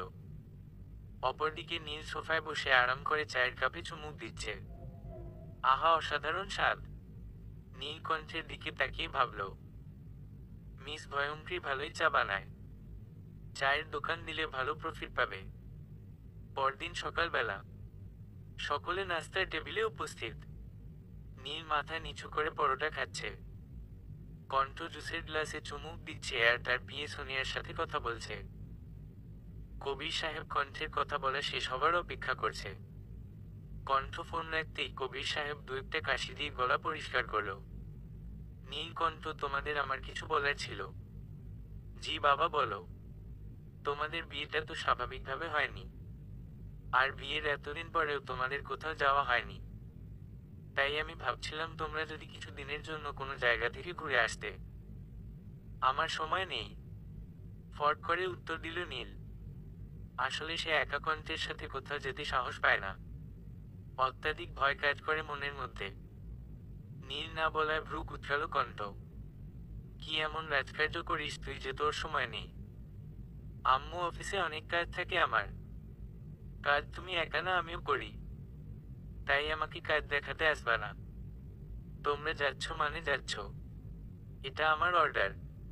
এবার তিনি কণ্ঠের দিকে তাকিয়ে বলল, কণ্ঠ, মা তোমার কোনো অসুবিধা আছে? না বাবা। তাহলে তো হয়েই গেল। তা বলো, কোথাও যেতে চাও তোমরা? নীল কিছু একটা ভেবে বলল, কক্সবাজার। কক্সবাজার? সমস্যা নেই বাবা, কক্সবাজারই ঠিক আছে। আচ্ছা, তবে আমি সব ব্যবস্থা করে রাখছি। তোমরা আজ সন্ধ্যায় বের হবে? নীল অবাক হয়ে জিজ্ঞেস করল, আজ সন্ধ্যায়? কেন, কোনো সমস্যা? নীল মুখ গোমড়া করে বলল, না, কোনো সমস্যা নেই। তোমাদের আজ অফিস যেতে হবে না। কণ্ঠ, তুমি কাব্যকে ফোন করে বলে দাও, আর সব গোছগাছ করে নাও। ঠিক আছে বাবা। রুমে এসে নীল বিছানায় টান টান করে শুয়ে পড়ল। তার ভীষণ কান্না পাচ্ছে। সে বুঝতে পারে না সে কার কি ক্ষতি করেছে যে তার কপালে কণ্ঠের মতন বউ জুটেছে। সে ভাবল, গভীরভাবে ভাবল, কিন্তু কিছু অনুসন্ধান করতে সক্ষম হলো না। কণ্ঠ রুমে এসে দেখলো নীল কাদো কাদো মুখ করে সিলিং এর দিকে তাকিয়ে আছে। কি রে, এভাবে শুয়ে আছিস কেন? গোছগাছ করবি না? এবার নীল উঠে বসলো। তুই রাজি কেন হলি? রাজি হব না কেন? মুখটা আর একটু কাদো কাদো বানিয়ে বলল নীল। রাজি হবি কেন তুই? দেখ নীল, এমনিতেই কয়েকদিন ধরে প্রচুর মেন্টাল স্ট্রেস গিয়েছে আমাদের উপর দিয়ে, তাই এটার দরকার আছে। আমি একটু রিফ্রেশমেন্ট চাই ইয়ার। আমি ক্লান্ত, বিশ্বাস কর আমি প্রচন্ড ক্লান্ত। তোর যদি যেতে মন না চায় তুই যাস না, আমি একাই চলে যাব। এবার নীল আমতা আমতা করে বলল, আমি কখন বললাম যাব না? তাহলে ঠেড়ার মতন বসে আছিস কেন? গোছগাছ কি তোর নীরা এসে করে দিয়ে যাবে ইডিয়েট? কে নীরা? ভ্রু কুঁচকে জিজ্ঞেস করলো নীল।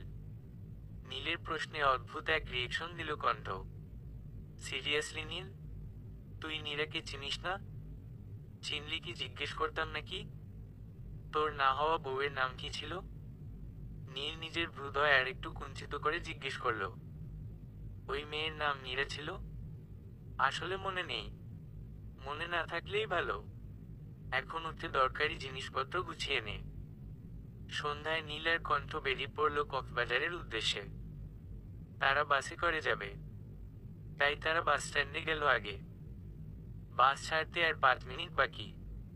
কণ্ঠ জানালার পাশের সিটে বসেছে, তার পাশের সিটে নীল। 5 মিনিট পর বাস চলতে শুরু করলো। বাস চলা শুরু করার কিছুক্ষণের মধ্যেই ঘুমিয়ে পড়ল নীল। ঘুমন্ত নীলের মাথা কণ্ঠের কাঁধে এসে পড়ল। কণ্ঠ চমকে পাশ ফিরে দেখল নীল ঘুমিয়ে গেছে। কণ্ঠ আলতো হেসে নীলের মাথাটা সুন্দর করে নিজের কাঁধে রাখল। পুরোটা সময় কণ্ঠ নীলকে দেখে দেখেই পার করল। নীল কণ্ঠ কক্সবাজার এসেছে আজ 2 দিন।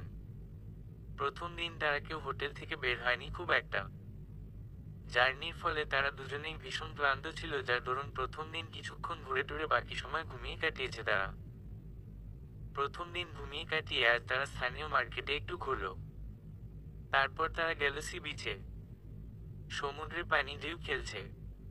কণ্ঠ ঢেউয়ের সাথে পাল্লা দিয়ে একবার সামনে যাচ্ছে আবার পিছনে যাচ্ছে। খেলাটা যে কণ্ঠ দারুণ উপভোগ করছে তা তার খিলখিল হাসির শব্দেই প্রকাশ পাচ্ছে। কণ্ঠের ঝংকার তোলা হাসির শব্দে নীলের বুকে দোল বাজছে।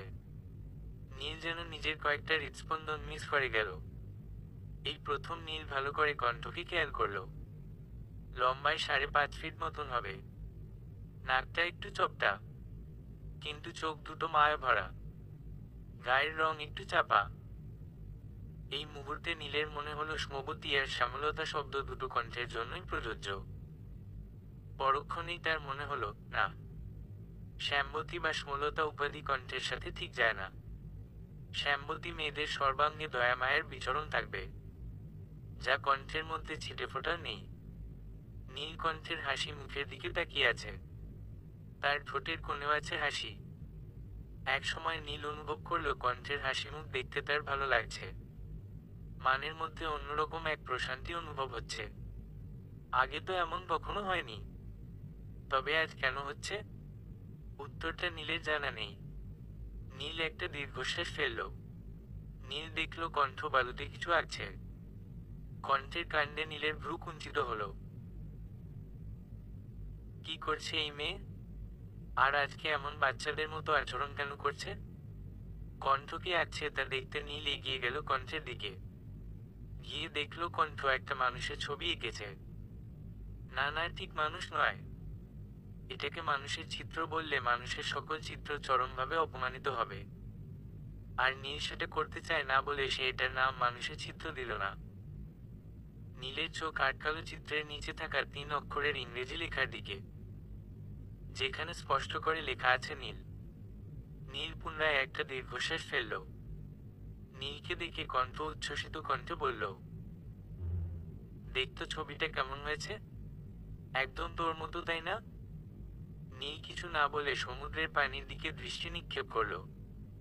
তোর কি মন খারাপ নীল? কণ্ঠ নরম গলায় জিজ্ঞেস করল। নীল এবারও নিরুত্তর। নীল, তুই ঠিক আছিস? মনে হয় না। বেশ সময় নিয়ে উত্তর দিল নীল। মানে? জানি না রে। কিচ্ছু বুঝতে পারছি না, কি হচ্ছে আমার সাথে। কেমন অগোছালো লাগছে নিজেকে। এই জন্যই বলি গাঁজা টাজা কম গিল। কিন্তু আমার কথা শোনা তো তোর ধাঁচে নেই।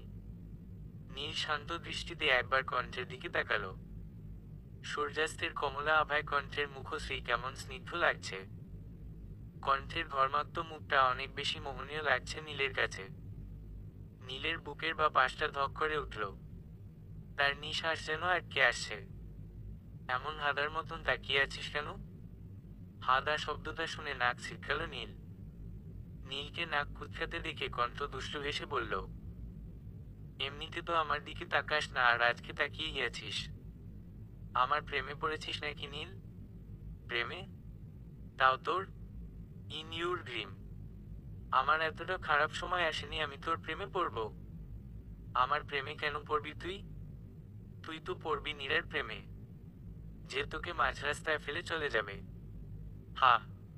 নীল মুখ বাঁকালো। সন্ধ্যার পরে তারা সমুদ্রের তীরে বারবিকিউয়ের আয়োজন করল। কণ্ঠ দক্ষ হাতে শুকনো কাঠ এনে তাতে আগুন জ্বালালো। বারবিকিউ প্রোগ্রাম শেষ করে তারা রিসোর্টে ফিরল। কণ্ঠ রিসোর্টে এসে লম্বা একটা শাওয়ার নিল। শাওয়ার নিয়ে বাইরে এসে রুমে নীলকে না দেখে একটু অবাক হলো কণ্ঠ। কোথায় গেল সে? কণ্ঠ ভাবনার মাঝেই নীলের আওয়াজ পাওয়া গেল, আমি বারান্দায়। কণ্ঠ মুচকি হাসল। তোয়ালেটা চেয়ারে মেলে দিয়ে কণ্ঠ বারান্দায় গেল। নীল চোখ বন্ধ করে বারান্দায় দাঁড়িয়ে আছে। কণ্ঠ একবার নীলের দিকে তাকিয়ে অন্ধকারে মন। কিছুক্ষণ বারান্দায় সময় কাটিয়ে কণ্ঠ রুমে চলে আসলো। তার ভীষণ ঘুম পাচ্ছে। কণ্ঠ রুমে আসার বেশ কিছুক্ষণ পর নীল রুমে আসলো। কণ্ঠ তখন ঘুমে বিভোর। ঘুমের মধ্যে কণ্ঠকে দেখতে একদম বাচ্চাদের মতো লাগছে। নীল আলতো হেসে কণ্ঠের গায়ে ব্ল্যাঙ্কেট চাপা দিয়ে কণ্ঠের দিকে মুখ করে শুয়ে পড়ল। নীল অপলক দৃষ্টিতে তাকিয়ে আছে কণ্ঠের দিকে। বাতাসে কণ্ঠের অবাধ্য চুলগুলো তার বার তার মুখে এসে পড়ছে।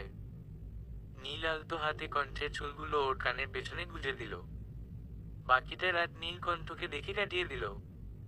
কক্সবাজারে আরো 2 দিন কাটিয়ে ঢাকায় ফিরে নীল আর কণ্ঠ। ঢাকায় ফিরতেই শুরু হয় তাদের ব্যস্ততা। আবারও সেই রোজকার রুটিন।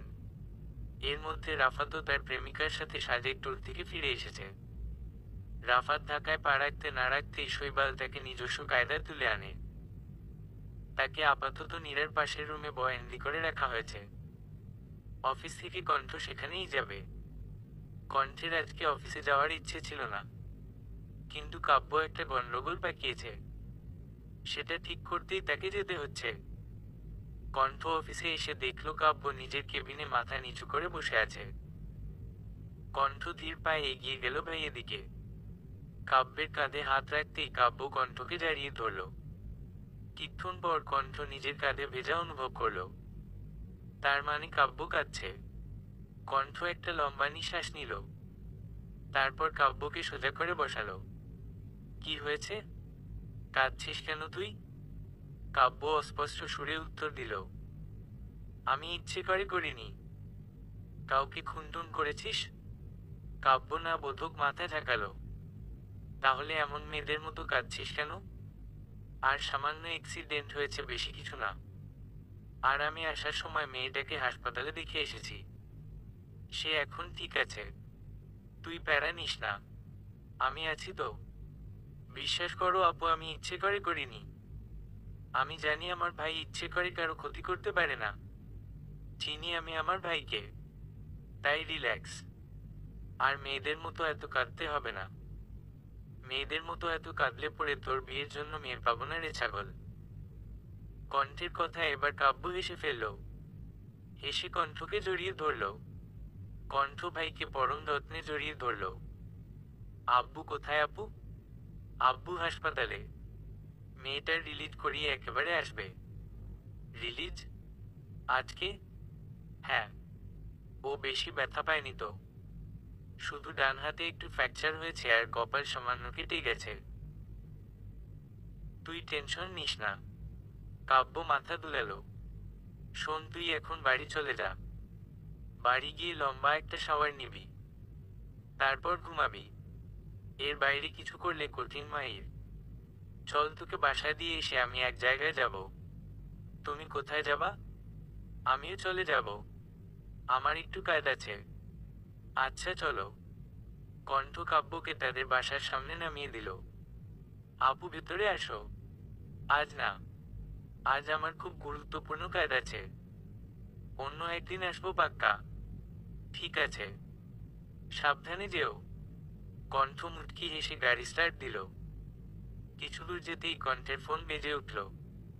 কণ্ঠ গাড়িটা এক সাইডে পার্ক করে ফোনটা রিসিভ করলো। আসসালামু আলাইকুম মামনি। নীলিমা সালামের উত্তর দিয়ে বলল তারা আর্জেন্ট নীলের নানু বাড়িতে যাচ্ছে, সে যেন তাড়াতাড়ি বাড়ি চলে যায়। বাড়িতে কেউ নেই, তিনি নীলকেও আজ তাড়াতাড়ি বাড়ি চলে যেতে বলেছেন। কণ্ঠ ঠিক আছে বলে ফোন কেটে দিল। আজ আর রাফাতের এখানে যাওয়া হলো না, কাজটা আধুরা রয়ে গেল। কণ্ঠ ফোন করে শৈবালকে বলে দিল সে আজ যেতে পারবে না। রাফাত আর নীরাকে যেন ঘুমের ইনজেকশন দিয়ে দেওয়া হয়। শৈবালের সাথে কথা বলে একটা দীর্ঘশ্বাস ফেলে গাড়ি স্টার্ট দিল কণ্ঠ। নিজের আপন মানুষগুলোকে বাঁচাতে কত কিছু করতে হয়। পরদিন সকালবেলা কণ্ঠ নীলকে তার কফি দিয়ে এসে নাস্তার আয়োজন করছে। বাড়িতে শুধু সে আর নীল। নাস্তা বানিয়ে রেখে কণ্ঠ বের হবে।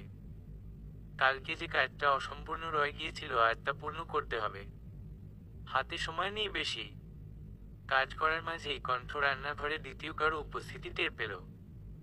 সে ঘাড় কাত করে দেখল রান্নাঘরের দরজায় হেলান দিয়ে নীল দাঁড়িয়ে আছে। সকালে উঠে কণ্ঠকে পাশে না পেয়ে নীল নিচে আসে। এসে দেখে কণ্ঠ রান্না করছে। এপ্রিল মাসের শেষ দিকে গরম ভালোই পড়েছে। গরম আর গ্যাসের আগুনের তাপে কণ্ঠের নাকে বিন্দু বিন্দু ঘাম জমা হয়েছে। কণ্ঠের নাকে জমে থাকা ঘামগুলো নীলের কাছে যথেষ্ট মোহনীয় লাগছে। এটাও কি সম্ভব? হতে পারে। আমরা যদি কারো প্রেমে পড়ি তাহলে তার সবকিছুই আমাদের মুগ্ধ করে। নীলের অবস্থাটা তেমন। একটা সময় ছিল যখন সে কণ্ঠকে ভয় পেত, কণ্ঠের আশেপাশে থাকতে চাইতো না। কিন্তু এখন এখন সে সবসময় কণ্ঠের কাছাকাছি থাকতে চায়। নীল এক ধ্যানে কণ্ঠকে দেখছে। আজকাল কেন যেন তার তৃষ্ণার্ত চোখ দুটো শুধু কণ্ঠকে দেখতে চায়। কণ্ঠকে দেখতে না পেলে মনটা কেমন অস্থির অস্থির লাগে। এই কয়দিনে তাদের সম্পর্ক কিছুটা স্বাভাবিক হয়ে গিয়েছে, তবুও কোথাও যেন একটা বাধা রয়ে গেছে। নীলকে দরজার সামনে দাঁড়িয়ে থাকতে দেখে কণ্ঠ প্রশ্ন করে, এখানে খাম্বার মতন দাঁড়িয়ে আছিস কেন? আজকে আর নীল মুখ বাঁকালো না। সে হাসি মুখে কণ্ঠের দিকে এগিয়ে যেতে যেতে জবাব দিল, তোকে সাহায্য করতে এসেছি। কণ্ঠ হাতের ছুরিটা এক পাশে রেখে বলল, সাহায্য করতে এসেছিস তুই আমাকে? নীল হাসিটা আর একটু চওড়া করে বলল, হুম। এর আগে কখনো রান্নাঘরে এসেছিস? কোনটাকে চিনি আর কোনটাকে লবণ বলে জানিস? জানবো না কেন? তা বল শুনি তুই কি জানিস? শোন, যেটা আমার মতো মিষ্টি সেটা চিনি, আর যেটা তোর মতন তিতা আর নোনতা সেটা হচ্ছে লবণ। নীলের কথা শুনে কণ্ঠ কটমট দৃষ্টিতে তাকালো নীলের দিকে। কণ্ঠের এমন চাহনিতে নীলের মনের মধ্যে এক প্রকার ভয়ের সুনামি বয়ে গেল। সে কয়েকটা শুকনো ঢোক গিলে মেকি হাসি দিয়ে বলল, আমার জাস্ট জোকিং। তোকে এখানে কেউ জাঙ্কি পান্ডেকে উপস্থাপন করতে বলে নাই, তাই নিজের ঘাটিয়া যোগ নিজের কাছে রাখো। আচ্ছা ঠিক আছে, রাখলাম। এবার দে, আমি সবজি কেটে দিচ্ছি। পারবি না তুই? শুধু শুধু হাত টাত কেটে রক্তারক্তি কাণ্ড হবে একটা, আর আমি তা চাই না। কণ্ঠের কথায় নীল একটু ভাব নিয়ে বলল, don't under estimate the power of a common man. তোর কোনো ধারণা নেই আমি ঠিক কি কি করতে পারি। দে ছু ওরি আর গাজর দে, আমি কাটছি। দেখ নীল, আমার এমনিতেই অনেক কাজ পড়ে আছে, প্লিজ আমার কাজ আর বাড়াস না, আর বিরক্তও করিস না। যা এখান থেকে, আমাকে কাজ করতে দে। নীল কোনো কথা না বলে কণ্ঠের হাত থেকে ছুরিটা নিয়ে সবজি কাটতে লাগলো। কণ্ঠ কিছুক্ষণ নীলের দিকে তাকিয়ে থেকে রুটির আটা গুলতে লাগলো। মিনিট দুই বাদে নীল আমতা আমতা করে বলল, কণ্ঠ আমি যাই বুঝলি, আমার একটা গুরুত্বপূর্ণ কাজ আছে, তুই কাজ কর, আমি যাই। কণ্ঠ আটার ডো বানাতে বানাতে বলল, আচ্ছা যা। নীল রান্নাঘরের দরজা ক্রস করতেই শোনা গেল কণ্ঠের চিৎকার। নীলল্ল। কণ্ঠের চিৎকারে নীলের পা জোড়া থেমে গেল। কণ্ঠ হন্তদন্ত হয়ে নীলের সামনে আসলো। হাত দেখি তোর। হ। হাত। হা। হাত কেন দেখবি? কিচ্ছু নেই হাতে। কুচি কুচি করে কেটে বুড়িগঙ্গায় ভাসাবো আমি, ইডিয়েট। কণ্ঠ নীলের হাত টেনে সামনে নিয়ে আসলো। হাত কেটে গেছে অনেকটুকু। রক্তে নীলের সাদা টি শার্ট রক্তবর্ণ ধারণ করেছে। কণ্ঠ নীলের দিকে কটমট দৃষ্টিতে তাকালো। নীল মেকি হাসি দিয়ে বলল, কিছু হয়নি, একটুই কেটেছে। কণ্ঠ কোনো কথা না বলে নীলের হাত স্যাভলন দিয়ে পরিষ্কার করে মলম লাগিয়ে ব্যান্ডেজ করে দিল। নাস্তা বানানো শেষে কণ্ঠ টেবিলে খাবার সাজিয়ে নীলকে ডেকে দিল। নীল কোনো কথা না বলে ভদ্র ছেলের মতন রুটি আর সবজি খেয়ে রুমে চলে গেল। নীল যাওয়ার পর কণ্ঠ সবকিছু গুছিয়ে রুমে গেল। গিয়ে দেখল নীল গভীর ঘুমে। নীলকে ঘুমন্ত অবস্থায় দেখে বাঁকা হাসল কণ্ঠ। সরি নীল, তোর খাবারে ঘুমের মেডিসিন দিয়েছিলাম। তুই জেগে থাকলে আমি আমার কাজে যেতাম কি করে? তবে প্রমিত, তুই জাগার আগেই চলে আসবো। হ্যাভ এ সুইট ড্রিম হানি। নীলের মাথায় আলতো হাত বুলিয়ে কণ্ঠ চলে গেল। রাফাতকে একটা চেয়ারে বেঁধে রাখা হয়েছে। চেয়ারে অনেকগুলো তার জুড়ে দেওয়া হয়েছে। বর্তমানে রাফাতের কোনো জ্ঞান নেই। কণ্ঠ একটা চেয়ার নিয়ে রাফাতের মুখ বরাবর বসে শৈবালকে বলল রাফাতের জ্ঞান ফেরাতে। শৈবাল এক বলতি পানি এনে রাফাতের মুখের উপর ঢেলে দিল। রাফাত ধরফরিয়ে উঠল। কি খবর মিস্টার রাফাত শিকদার? সাজে কি কেমন ঘুরলেন? কে আপনি? আর আমাকে এখানে কেন নিয়ে আসা হয়েছে? এখানে মূলত মানুষকে তাদের কাজের পুরস্কার দিতে নিয়ে আসা হয়। আপনাকে যখন আনা হয়েছে তখন আপনাকে পুরস্কার দেওয়া হবে। এটা কেমন পুরস্কার? আর আমাকে এমন করে বেঁধে কেন রেখেছেন?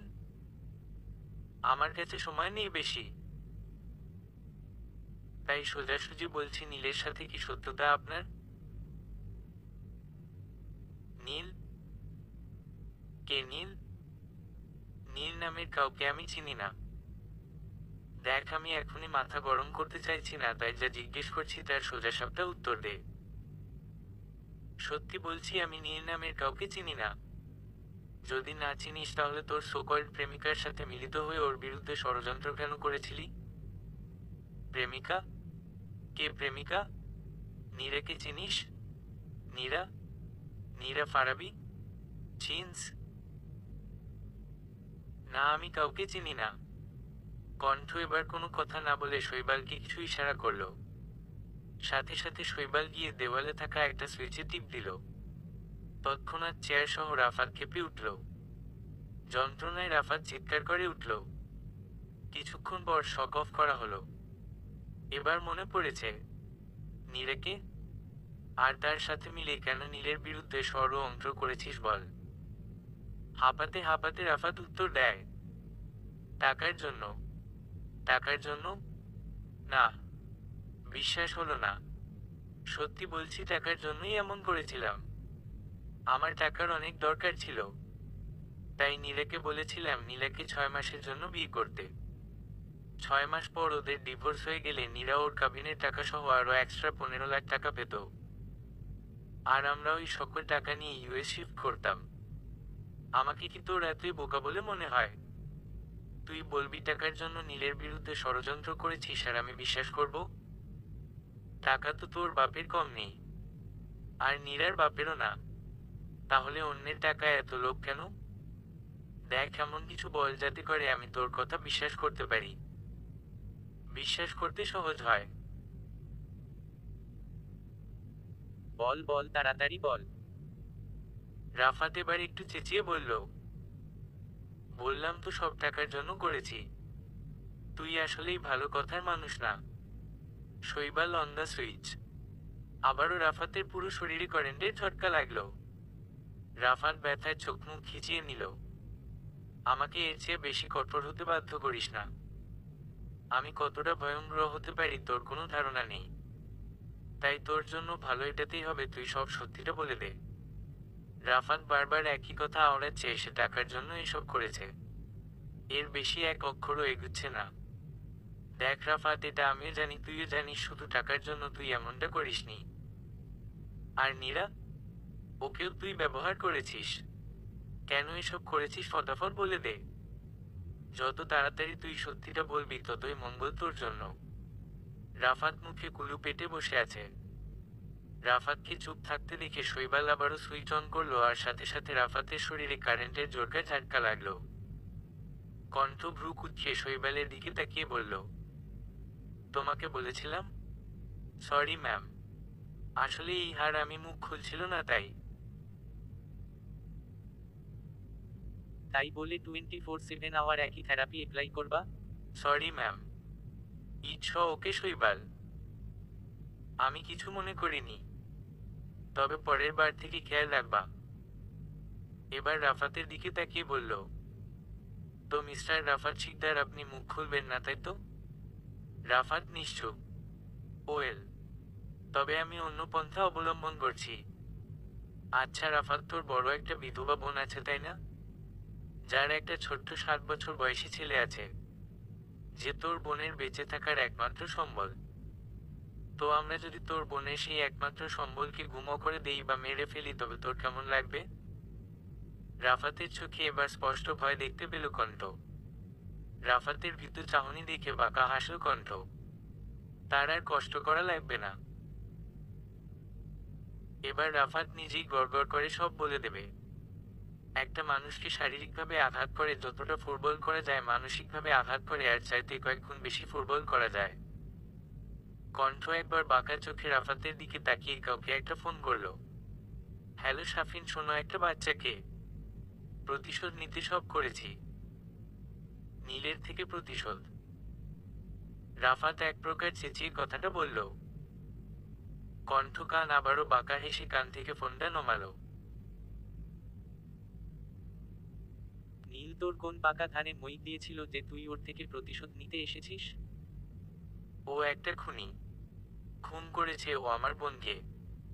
কণ্ঠ প্রচন্ড অবাক হলো। কি বলছে এই ছেলে? মাথা ঠিক আছে এই ছেলের? নীল আর খুন? মাথা ঠিক আছে তোর? মাথা আমার ঠিকই আছে। তোমার নীল একটা খুনি। ওর জন্য, শুধুমাত্র ওর জন্য আজ আমার ছোট বোন এই দুনিয়াতে নেই। কি দোষ করেছিল আমার বোন? শুধু ওকে ভালোবেসেছিল, এটাই কি ওর দোষ ছিল? কেন? ভালোবাসা কি কোনো অপরাধ? কেন নীলকে ভালোবাসার জন্য আমার বোনকে মরতে হলো? কণ্ঠের মাথা গুলিয়ে যাচ্ছে। রাফাতের কোনো কথাই তার বোধগম্য হচ্ছে না। দেখ ভাই, সহজ ভাষায় সবটা বল যাতে আমি বুঝতে পারি। তখন আমার বোন সবে অনার্সে ভর্তি হয়েছিল। কলেজের নবীনবরণ অনুষ্ঠানে রাফিয়া নীলকে প্রথম দেখেছিল। আর প্রথম দেখাতেই ও নীলকে ভালোবেসে ফেলে। একদিন সাহস করে ও নীলকে নিজের মনের কথাটা বলেছিল। কিন্তু নীল কি করলো? ভরা ক্যাম্পাসে ওকে অপমান করলো। রাফিয়া সেই অপমান সহ্য করতে না পেরে বাসায় এসে আত্মহত্যা করে। আমার বোনটার কি দোষ ছিল বলতো? কোনো অপরাধ করেছিল কি? ভালোবাসা তো কোনো অপরাধ নয়। তাহলে আমার বোনের ফুলের মতন জীবনটা কেন অকালে ঝরে গেল? নীলকে একটা মেয়ে প্রপোজ করেছিল? কই, আমি তো জানি না। এটা কিভাবে সম্ভব? সম্ভব কারণ তখন তুমি দেশে ছিলে না। তুমি তখন জার্মানিতে ছিলে তোমার খালার কাছে। কণ্ঠের এবার মনে পড়ল, তখন তারা অনার্স 3য় বর্ষে উঠল সবে। তার খালা অনেক অসুস্থ ছিল বলে তারা জার্মান গিয়েছিল খালার কাছে। জার্মান যাওয়ার পর নীলের ফোন প্রায় 5 দিনের মতো বন্ধ ছিল। কারণ জানতে চাইলে নীল বিভিন্নভাবে বিষয়টা এড়িয়ে যেত। নীলকে আমি ছোটবেলা থেকে চিনি। নীল কোনো মেয়েকে অপমান তো দূরে থাক, আজ পর্যন্ত কোনো মেয়ের চোখের দিকে তাকিয়েও কথা বলেনি। তুই কিভাবে বলছিস নীল তোর বোনকে ভরা ক্যাম্পাসে অপমান করেছে? তুই বলবি আর আমি বিশ্বাস করে নেব? বিশ্বাস করা বা না করা সম্পূর্ণ তোমার ব্যাপার, কিন্তু সত্যি এটাই। আমার বোনের ডায়েরিতে স্পষ্ট লেখা আছে ও নীলকে প্রপোজ করেছিল, আর নীল ওকে অপমান করে। কাউকে ভালোবাসার অপরাধে নিজের জীবনটা দিয়ে দিল আমার বোন। শেষ কথাটা তাচ্ছিল্য করেই বলল রাফাত। কণ্ঠ রাফাতের কথার কোনো প্রত্যুত্তর না করে উঠে এক পাশে গিয়ে কাউকে ফোন করলো। কিছুক্ষণ পর এসে আবারও রাফাতের সামনে বসলো। মানলাম তোর বোন নীলকে ভালোবাসতো, নীলকে প্রপোজ করেছিল আর নীল ওকে অপমান করেছিল। আমাকে এখন একটা কথা বল, তোর বোন নীলকে কেমন ভালোবাসতো যে ভালোবাসার মানুষের দুইটা শক্ত কথা হজম করতে পারল না? তোর বোন তো নিজেকেই ভালোবাসতে জানে না, সে কি করে অন্যকে ভালোবাসবে? নীল ওকে প্রত্যাখ্যান করেছে বলে কি tata bye bye on the sky হয়ে যেতে হবে? এতে কি তোর বোনের ভালোবাসা পূর্ণতা পেল? কি লাভ হলো মরে গিয়ে? আত্মহত্যা কখনোই কোনো সমস্যার সমাধান হতে পারে না। তোর বোন কি পারতো না মুভ অন করতে? আর তুই অপমানের কথা বলছিস? এমন হাজারটা অপমান সহ্য নীল করে, তাই বলে কি সে নিজের জীবন দিয়ে দেয়? আগে নিজেকে ভালোবাসতে জানতে হয়। যে নিজেকে ভালোবাসতে জানে না সে অন্যে ভালোবাসার অধিকার রাখে না। কণ্ঠ একটু দম নিয়ে বলল, আমাকে একটা কথা বল, নীরার সাথে বিয়ে হলে বিচ্ছেদ হলে তো নীলের বিশেষ কোনো ক্ষতি হতো না, আর তাদের এতটা বদনামও হতো না। কারণ আমাদের পুরুষতান্ত্রিক সমাজে বিবাহ বিচ্ছেদ হলে দোষটা মেয়েদের ঘাড়ে এসে পড়ে, ছেলেদের দোষ কেউ দেখে না। তাহলে কি আন্ডার প্ল্যান করেছিলিস তুই? কণ্ঠের কথায় রাফাত হাসল। রাফাতকে হাসতে দেখে ভ্রু কুঁচকাল কণ্ঠ। ওই দাঁত কেলানো বাঞ্ছারাম, দাঁত কেলানো বন্ধ করে বল। নীরার সাথে একবার নীলের বিয়ে হলে ওর পথে বসা ছাড়া কোনো উপায় ছিল না। কেন রে, নীরা কি নীলের বাড়ির সব চেয়ার আর সোফা নিলামে তুলতো? তোমরা হয়তো জানো না, নীলের বাবা গত বছর নতুন একটা দলিল করেছেন। সেখানে তিনি নিতুকে দিয়েছেন নিজের 50% প্রপার্টি আর 50% দিয়েছেন নীলের বউয়ের নামে। মানে যে নীলের বউ হবে সে নীলের বাবার 50% প্রপার্টির মালিক হবে। এসবের কিছু নীল বা তার মা জানে না। নীলের বাবা খুব গোপন কাজটা করেছেন। নীলের সাথে নীরার বিয়ে হলে নীরা সেই 50% প্রপার্টির মালকিন হতো, আর নীরার থেকে প্রপার্টি নেওয়া কোনো ব্যাপার ছিল না আমার জন্য। কণ্ঠ অবাক হয়ে রাফাতের কথা শুনল। নীলের বাবা যদি গোপনে কাজটা করে তুই জানলি কি করে? নীলের বাবা যখন উকিলের সাথে কথা বলছিল তখন আমি শুনে নিয়েছিলাম। আড়ি পাচ্ছিলিস তুই? ছি, এসব ভালো না, জানিস না। আর নীরা, ওকে কেন ব্যবহার করেছিস? ও আমার প্রেমে পাগল ছিল, আমার সব কথা বিনা প্রশ্নে শুনতে রাজি ছিল। আর আমার প্ল্যানে একজনকেই আমি খুঁজছি মা, আর পেয়ে গেলাম। ও তো শুধু আমার প্ল্যানের একটা গুটি ছিল মাত্র। কণ্ঠ কিছু বলতে যাবে তখন টুং করে কণ্ঠের ফোনে এসএমএস আসে। এসএমএসটা ওপেন করতেই কণ্ঠের ঠোঁটের কোণে হাসি ফুটে উঠল।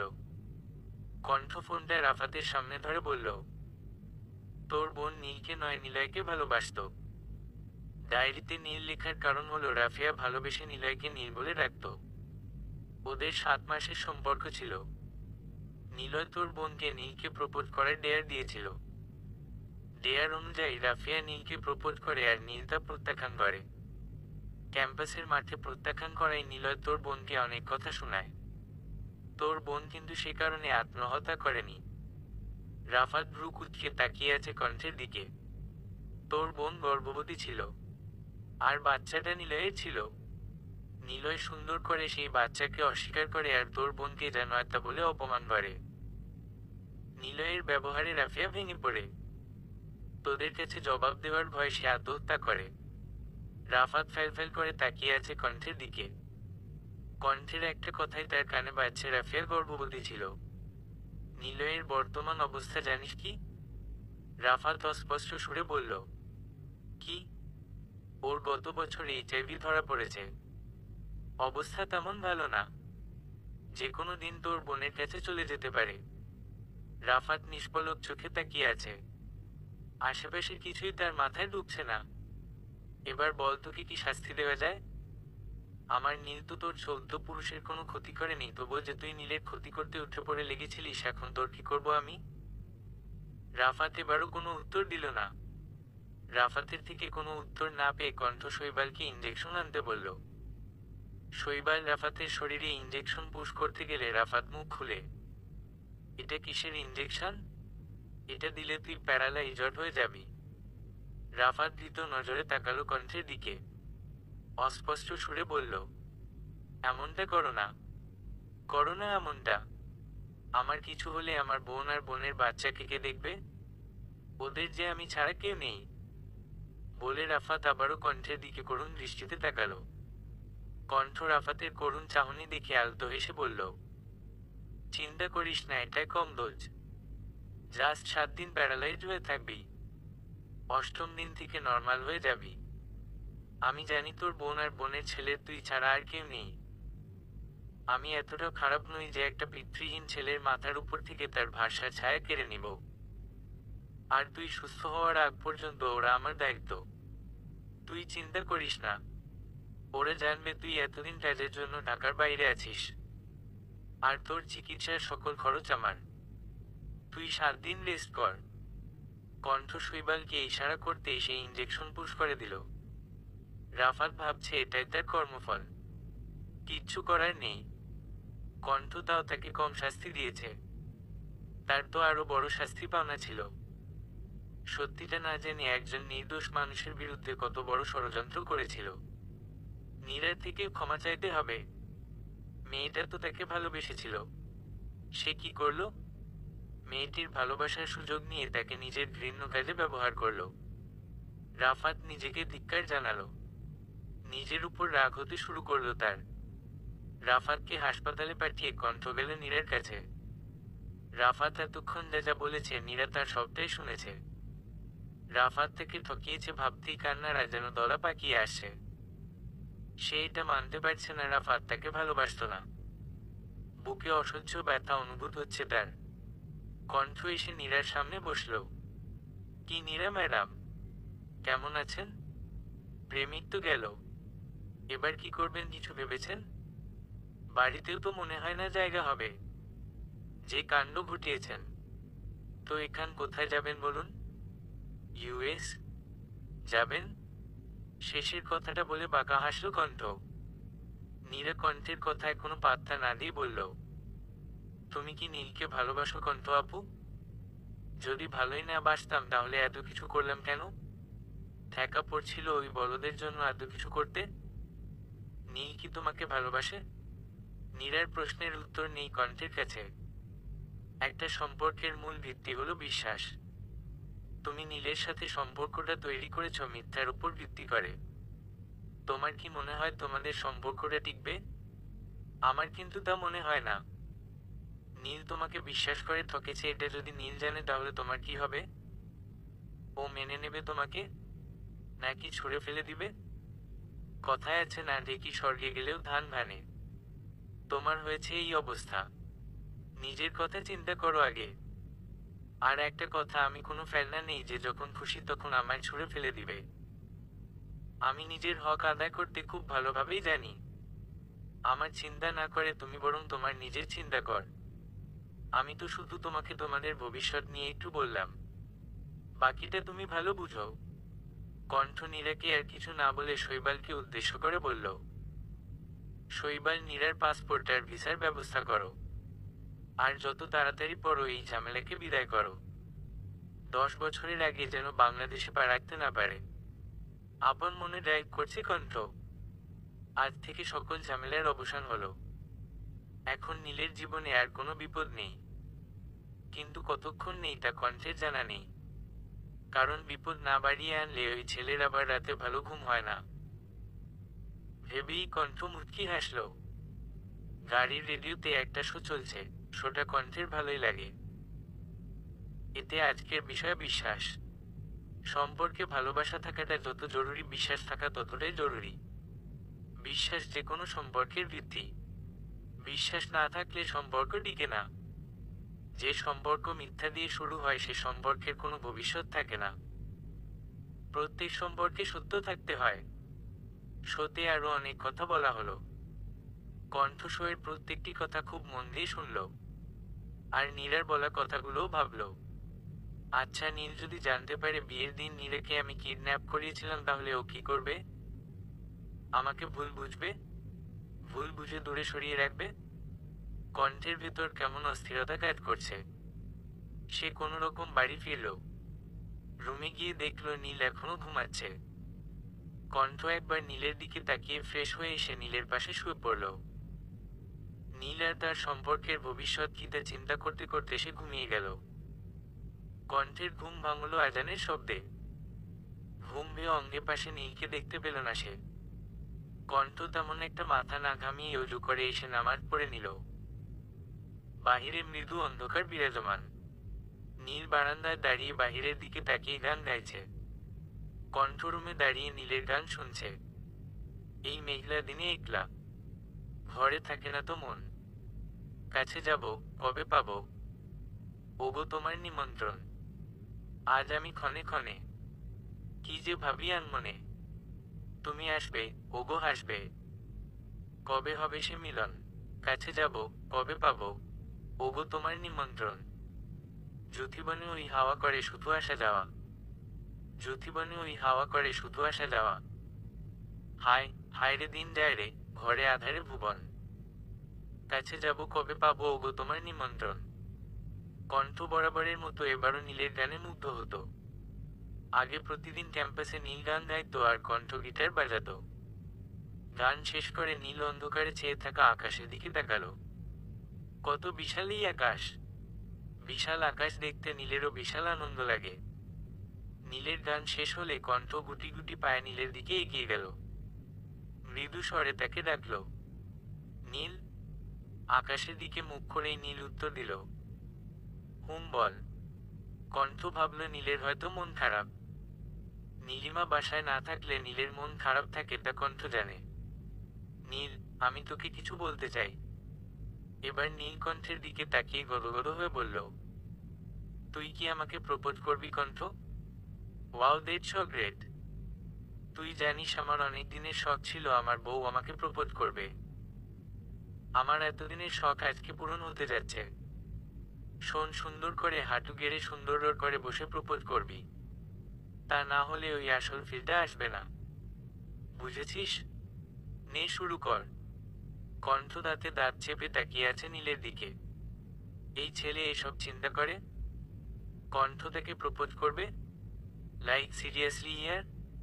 একেরে কণ্ঠ, তোর হাত খালি কেন? খালি হাতে প্রপোজ করবি নাকি? এটা কেমন কথা কণ্ঠ?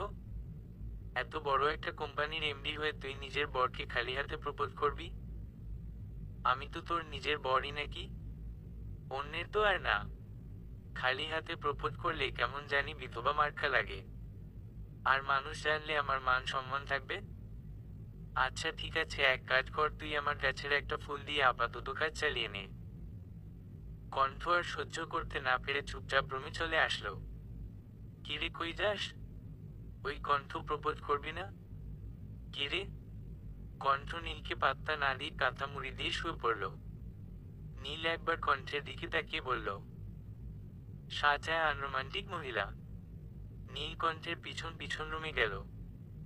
ততক্ষণে কণ্ঠ ব্ল্যাঙ্কেট চাপা দিয়ে শুয়ে পড়েছে। নীল কণ্ঠের দিকে তাকিয়ে ভ্রু কুঁচকে দাঁড়িয়ে আছে। এত গরমে কেউ ব্ল্যাঙ্কেট চাপা দেয়? তাও আবার এসি অফ করে? আচমকাই নীলের মাথায় একটা শয়তানি বুদ্ধি এলো। নীল একটা বাঁকা হাসি দিয়ে কাবার্ড থেকে আরো দুটো ব্ল্যাঙ্কেট এলে কণ্ঠের গায়ে সুন্দর করে চাপা দিয়ে দিল। কিছুক্ষণ পর কণ্ঠ সকল ব্ল্যাঙ্কেট সরিয়ে উঠে বসল। সে ঘন ঘন নিঃশ্বাস নিচ্ছে। সেই সাথে সে ঘেমে একাকার। নীল একটা মুখ ভেঙচি দিয়ে নিচে চলে গেল। আকাম করে তার মনটা এখন কফি চাইছে। নীল নিচে গিয়ে দেখলো ওর বাবা মা চলে এসেছে। মাকে দেখে নীল দৌড়ে গিয়ে তাকে জড়িয়ে ধরল। আমি তোমাকে খুব মিস করেছি আম্মু। নীলিমা মুখ বাঁকিয়ে বলল, এ আর নতুন কি? তুই তো সবসময়ই আমাকে মিস করিস। বিয়ে দিলাম কই নিজের বউকে মিস করবে, তা না মাকে মিস করে। আচ্ছা, কণ্ঠ কোথায়? ও রুমে আছে। দাঁড়াও, ডাকছি। না থাক, ডাকার দরকার নেই। ফ্রেশ হয়ে তারপর না হয় দেখা করব। ঠিক আছে, যাও। রাতে পুরো পরিবার একসাথে খাবার খেলো, আড্ডা দিল। নিতু তো নিজের কথার ঝুড়ি খুলে বসেছে। পরদিন সকালবেলা সবাই নাস্তার টেবিলে বসে ধীরে সুস্থে নাস্তা করছে। শুধু নীল একটু ব্যতিক্রম। সে তাড়াতাড়ি করে কিছু খেয়ে গুরুত্বপূর্ণ কাজ আছে বলে বেরিয়ে আসলো। পার্কিংয়ে এসে নীলকণ্ঠের গাড়ির সামনে দাঁড়িল। মিষ্টি হেসে কণ্ঠের গাড়ির সাথে কিছুক্ষণ একান্তে সময় কাটালো। অতঃপর শয়তানি হাসি দিয়ে নিজের গাড়িতে আরাম করে বসলো। কিছুক্ষণ পর দূর থেকে কণ্ঠকে আসতে দেখে নিজের ফোনটা কানে ধরে কারো সাথে কথা বলার অ্যাক্টিং করতে থাকলো। কণ্ঠ পার্কিংয়ে এসে নীলকে গাড়িতে বসে থাকতে দেখে ভ্রু কুঁচকাল। এত অনেক আগেই বেরিয়েছিল, এখনো যায়নি কেন? কণ্ঠ নীলকে বিশেষ পাত্তা না দিয়ে নিজের গাড়িতে বসলো। প্রথমে গাড়ি স্টার্ট হলো কিন্তু চলল না। দ্বিতীয়বারও একই অবস্থা। কণ্ঠ কি হয়েছে গাড়ি থেকে নেমে দেখলো টায়ারে হাওয়া নেই। যা বাবা, এটা কখন হলো? কাল রাতেও তো ছিল। কণ্ঠকে দাঁড়িয়ে থাকতে দেখে নীল গাড়ি থেকে বেরিয়ে আসলো। এসে জিজ্ঞেস করলো, কি হয়েছে, দাঁড়িয়ে আছিস কেন? কণ্ঠ বিরক্ত হয়ে বলল, টায়ারে হাওয়া নেই। অ আচ্ছা চল, আমি তোকে তোর অফিসে নামিয়ে দিয়ে আসি। লাগবে না, আমি ক্যাব বুক করে নিব। হ্যাঁ, সে তুই করতেই পারিস, কিন্তু ভাব কখন ক্যাব বুক করবি, কখন ক্যাব আসবে, আর কখন তুই অফিস যাবি। আর তোর তো আজকে ইম্পর্টেন্ট মিটিংও আছে। দেরি হয়ে গেলে কিন্তু ডিল ফাইনাল হবে না। কণ্ঠ কিছুক্ষণ নীলের দিকে তাকিয়ে থেকে তার সাথে যেতে রাজি হলো। আচ্ছা চল। চল। কণ্ঠ বড় বড় কদমে গাড়িতে উঠে বসলো। কণ্ঠ গাড়িতে গিয়ে বসতেই নীল বাঁকা হাসি দিল। তারা বউকে সোজা করতে একটু শয়তানি বুদ্ধি তো খাটাতেই হয়। নীল স্টাইল মেরে সানগ্লাস চোখে দিয়ে গাড়িতে উঠে বসলো। গাড়ি চলছে আপন গতিতে। কণ্ঠ বাহিরের দিকে তাকিয়ে আছে, আর নীল বিরক্তি নিয়ে তাকিয়ে আছে কণ্ঠের দিকে। এক পর্যায়ে নীল কণ্ঠের বাহুতে চিমটি কাটল। কি সমস্যা তোর? চিমটি দিলি কেন? আমার সমস্যায় পড়ে আসা যাবে। আগে বল, তোর সমস্যা কোথায়? বাইরে কি দেখিস তুই? প্রকৃতি দেখি। সিরিয়াসলি কণ্ঠ, তুই ঢাকা শহরে প্রকৃতি দেখিস? দেখ, বাহিরে তাকিয়ে জ্যাম ছাড়া কিছু দেখা যায় না। এটাই ঢাকার সৌন্দর্য। তুই আসলেই একটা বেরসিক মানুষ। তোর পাশে এত সুন্দর, এত ড্যাশিং স্মার্ট কিউট একটা ছেলে বসে আছে। কোথায় তুই তাকে দেখবি? অপলক ভাবে দেখবি।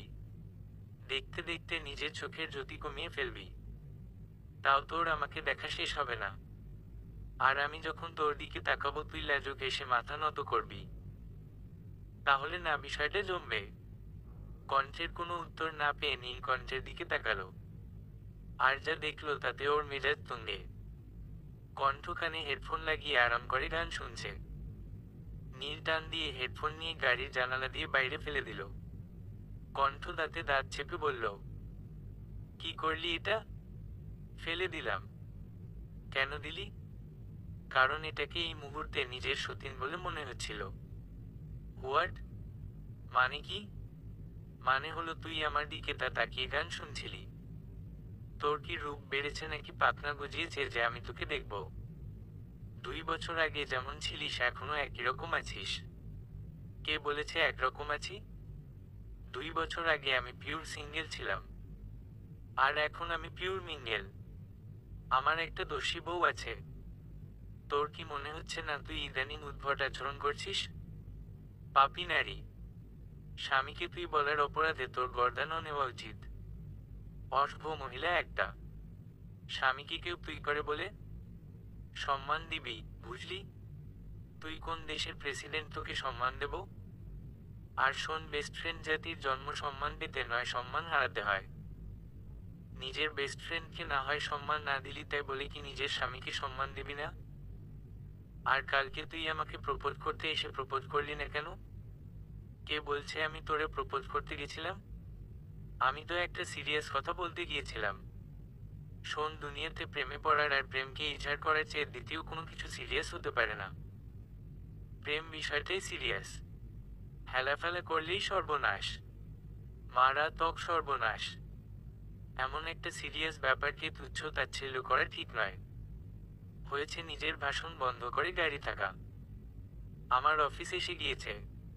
এত তাড়াতাড়ি কিভাবে আসলো? ফর ইউর কাইন্ড ইনফরমেশন, আপনি বিগত 40 মিনিট যাবৎ ফালতু বকবক করে চলেছেন। আমার কথা তোর কাছে ফালতু মনে হয়? অবশ্যই মনে হয়। আর নীল, তুই তো আগে এমন ছিলিস না। বোমা ফাটালেও তো পেট থেকে কথা বের করানো যেত না। আর এখন? এখন হাজার বলেও চুপ করানো যায় না। কি হয়েছে কি তোর? প্রেমে ধরেছে রে পাগলি, প্রেমে ধরেছে। তু নেহি সমঝেগা। কণ্ঠ কোনো কথা না বলে চুপচাপ বেরিয়ে আসলো। এই ছেলের কাছে আর 2 মিনিট থাকলে ফর শিওর সে পাগল হয়ে পাবনা চলে যাবে। দুপুরবেলা কণ্ঠ নিজের কেবিনে বসে কাজ করছে। এমন সময় হুড়মুড় করে কেবিনে প্রবেশ করে নীল। নীলকে দেখে কণ্ঠ অবাক হলো, কারণ সে এই মুহূর্তে এখানে নীলকে আশা করেনি। তুই এই সময়ে এখানে কেন? তোর বাপের অফিসে কি আমি আসতে পারি না? সোজা উত্তর দেওয়া যায় না? যায়, কিন্তু সেটা ডিপেন্ড করে উত্তর কোন টাইপের মানুষকে দেওয়া হচ্ছে তার উপর। বাদ দে ওসব কথা। লাঞ্চ করেছিস? না। গ্রেট, আমিও করিনি। চল আজকে একসাথে লাঞ্চ করব। ঠিক আছে, তুই বসো, আমি অর্ডার করছি খাবার। তোকে কি আমি নিরামিষ শখে বলি? তুই আসলেই একটা অকর্মণ্য মেয়ে।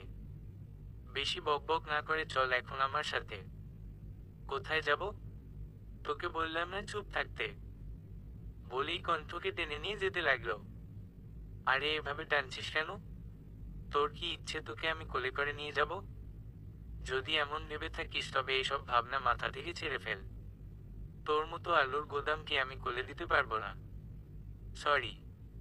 আবারও সে কণ্ঠকে টেনে নিয়ে যেতে লাগলো। অফিসের সকল স্টাফ ওদের দিকে অবাক হয়ে তাকিয়ে আছে। কেউ কিছু বলার সাহস পাচ্ছে না, কারণ তারা কণ্ঠ এবং তার রাগ সম্পর্কে অবগত। নীল কণ্ঠকে কণ্ঠের অফিসের সামনে থাকা একটা রেস্তোরাঁয় নিয়ে এলো। এখানে আসবি বলেই পড়তি, অযথা টেনে আনার কোনো মানেই ছিল না। আরে ধুর গাদি, বললে তো তুই সুন্দর করে আসতি, তখন কি তোকে আর টানতে পারতাম। কণ্ঠ কিছু বলল না। আজকাল নীলের কথার পৃষ্ঠে বলার মতো সে কোনো শব্দ খুঁজে পায় না।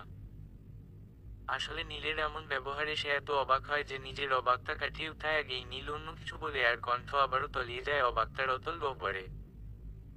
পরদিন বিকেল বেলা কণ্ঠ ছাদের গাছগুলোতে পানি দিচ্ছে। শেষ রাতের দিকে কণ্ঠের হালকা জ্বর ছিল বলে নীল আজকে ওকে অফিসে যেতে দেয়নি। যদিও কণ্ঠ অফিসে যেতে জেদ ধরেছিল, কিন্তু সবার ইমোশনাল ব্ল্যাকমেইলের কাছে তাকে পরাজিত হতে হলো। সারাদিন বাসায় বসে থাকতে থাকতে কণ্ঠ প্রচণ্ড বিরক্ত হয়ে গিয়েছে। এভাবে সারাদিন বসে বসে কাটানো যায়? এভাবে বসে বসে দিন কাটালে তো সুস্থ মানুষও অসুস্থ হয়ে যাবে। গাছে পানি দেওয়া শেষ করে কণ্ঠ রুমে আসলো। এসে দেখে নীল শার্ট চেঞ্জ করে টি শার্ট পরছে। টি শার্ট পরার সময় নীল কেমন যে মৃদু আর্তনাদ করে উঠছে। কণ্ঠ ভ্রু কুঁচকে নীলের দিলে এগিয়ে গিয়ে দেখল নীলের বা হাত অনেকখানি ছিলে গিয়েছে। নীল, কেমন করে হলো এসব? ত তুই? হ্যাঁ আমি। তোর হাত এভাবে কাটলো কিভাবে? ও কিছু না, সামান্য এক্সিডেন্ট। এক্সিডেন্ট? কিভাবে করলি? নীল আমতা আমতা করে বলল, আসলে ফোনে কথা বলতে বলতে রাস্তা পার হচ্ছিলাম, তখনই হয়েছে এক্সিডেন্ট। তুই জানিস না ড্রাইভ করার সময় বা রাস্তা পার হওয়ার সময় ফোনে কথা বলা ঠিক না। তাহলে তুই কেন করলি এমন?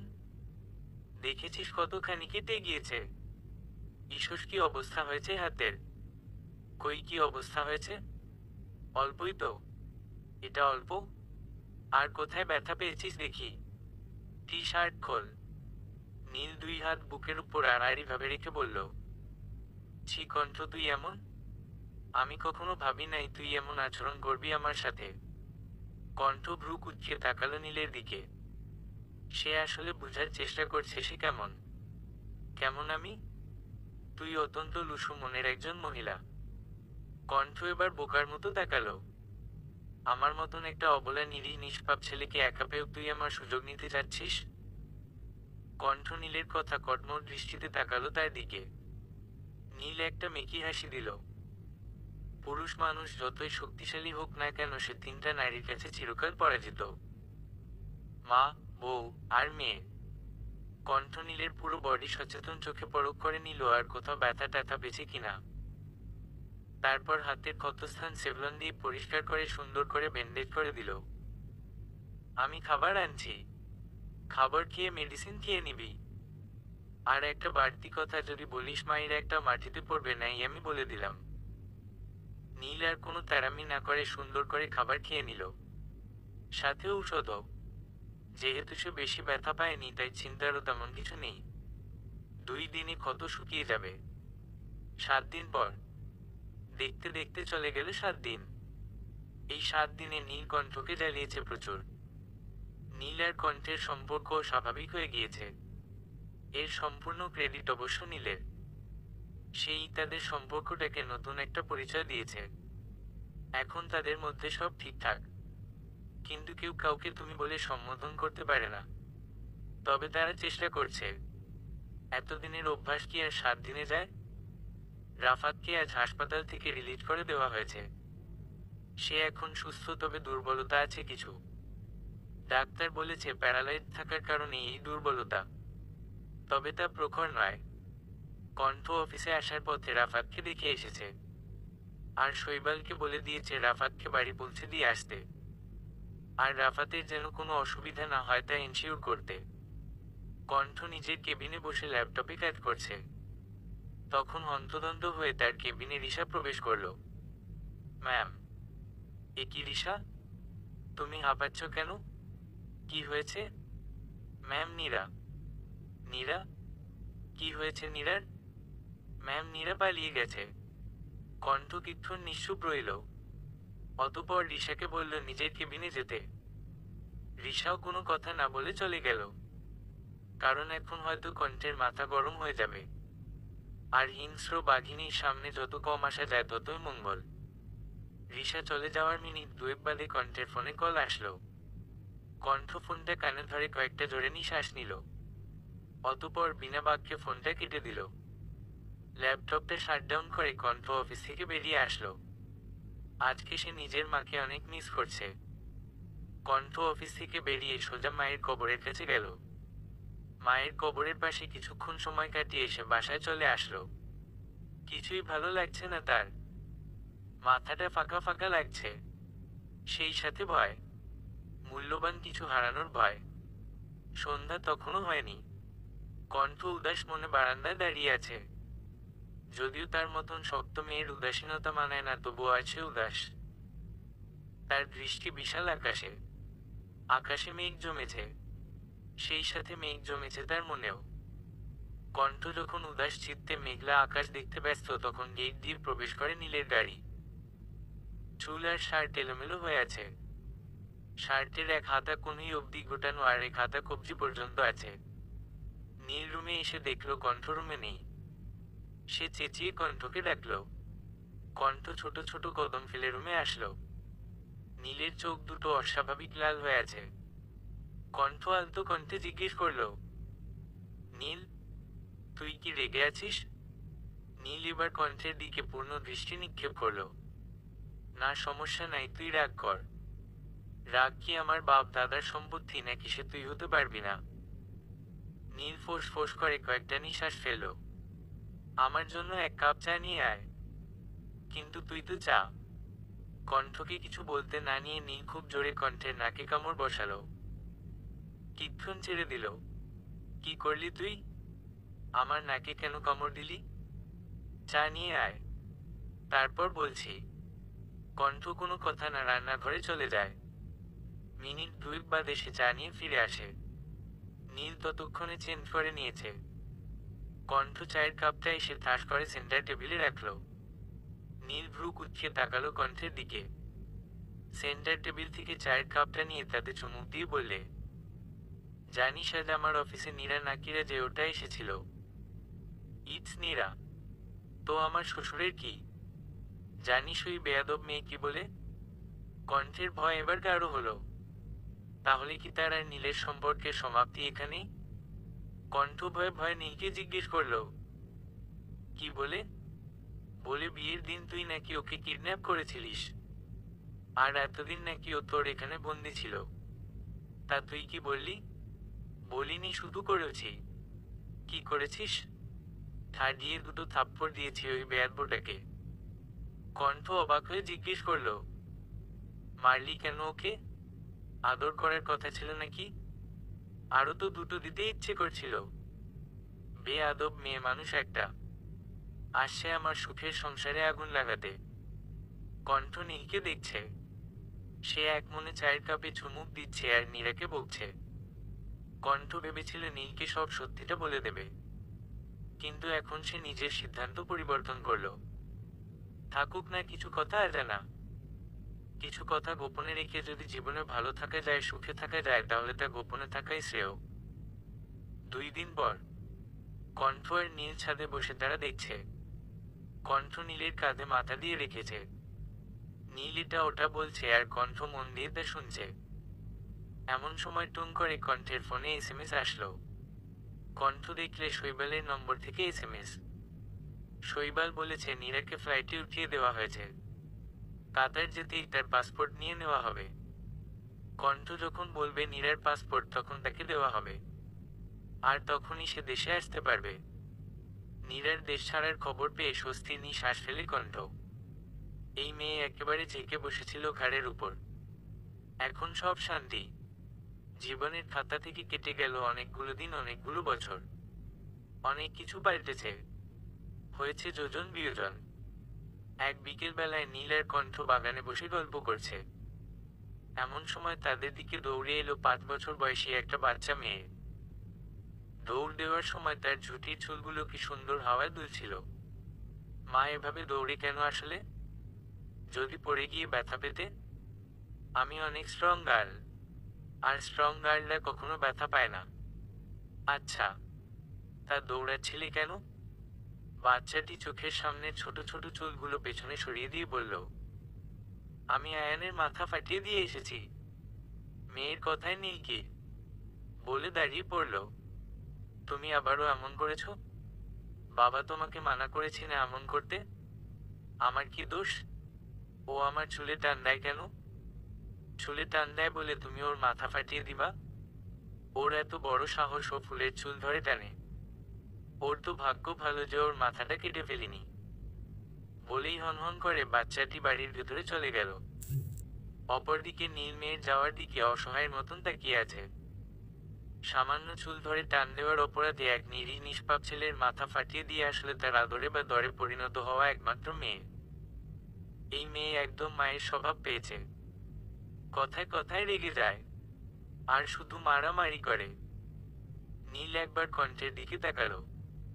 সে আয়েশ করে চায়ের কাপে চুমুক দিচ্ছে। মা আর মেয়ে মিলে তার জীবনটা তেজপাতা সমতুল্য করে দিল একেবারে। এর মাঝেই কণ্ঠ বলল, আমার দিকে তাকিয়ে না থেকে মেয়ের অভিমান ভাঙাও গিয়ে, নইলে আজ আর তোমার রক্ষে নেই। আমি তো তোমাকে ছাড় দেই, কিন্তু মেয়ে আমার ছাড় দেওয়ার পাত্রী নয়। কণ্ঠের কথায় একটা দীর্ঘশ্বাস ফেলে নীল চলল মেয়ের অভিমান ভাঙাতে। মেয়েটা তার অনেক অভিমানী।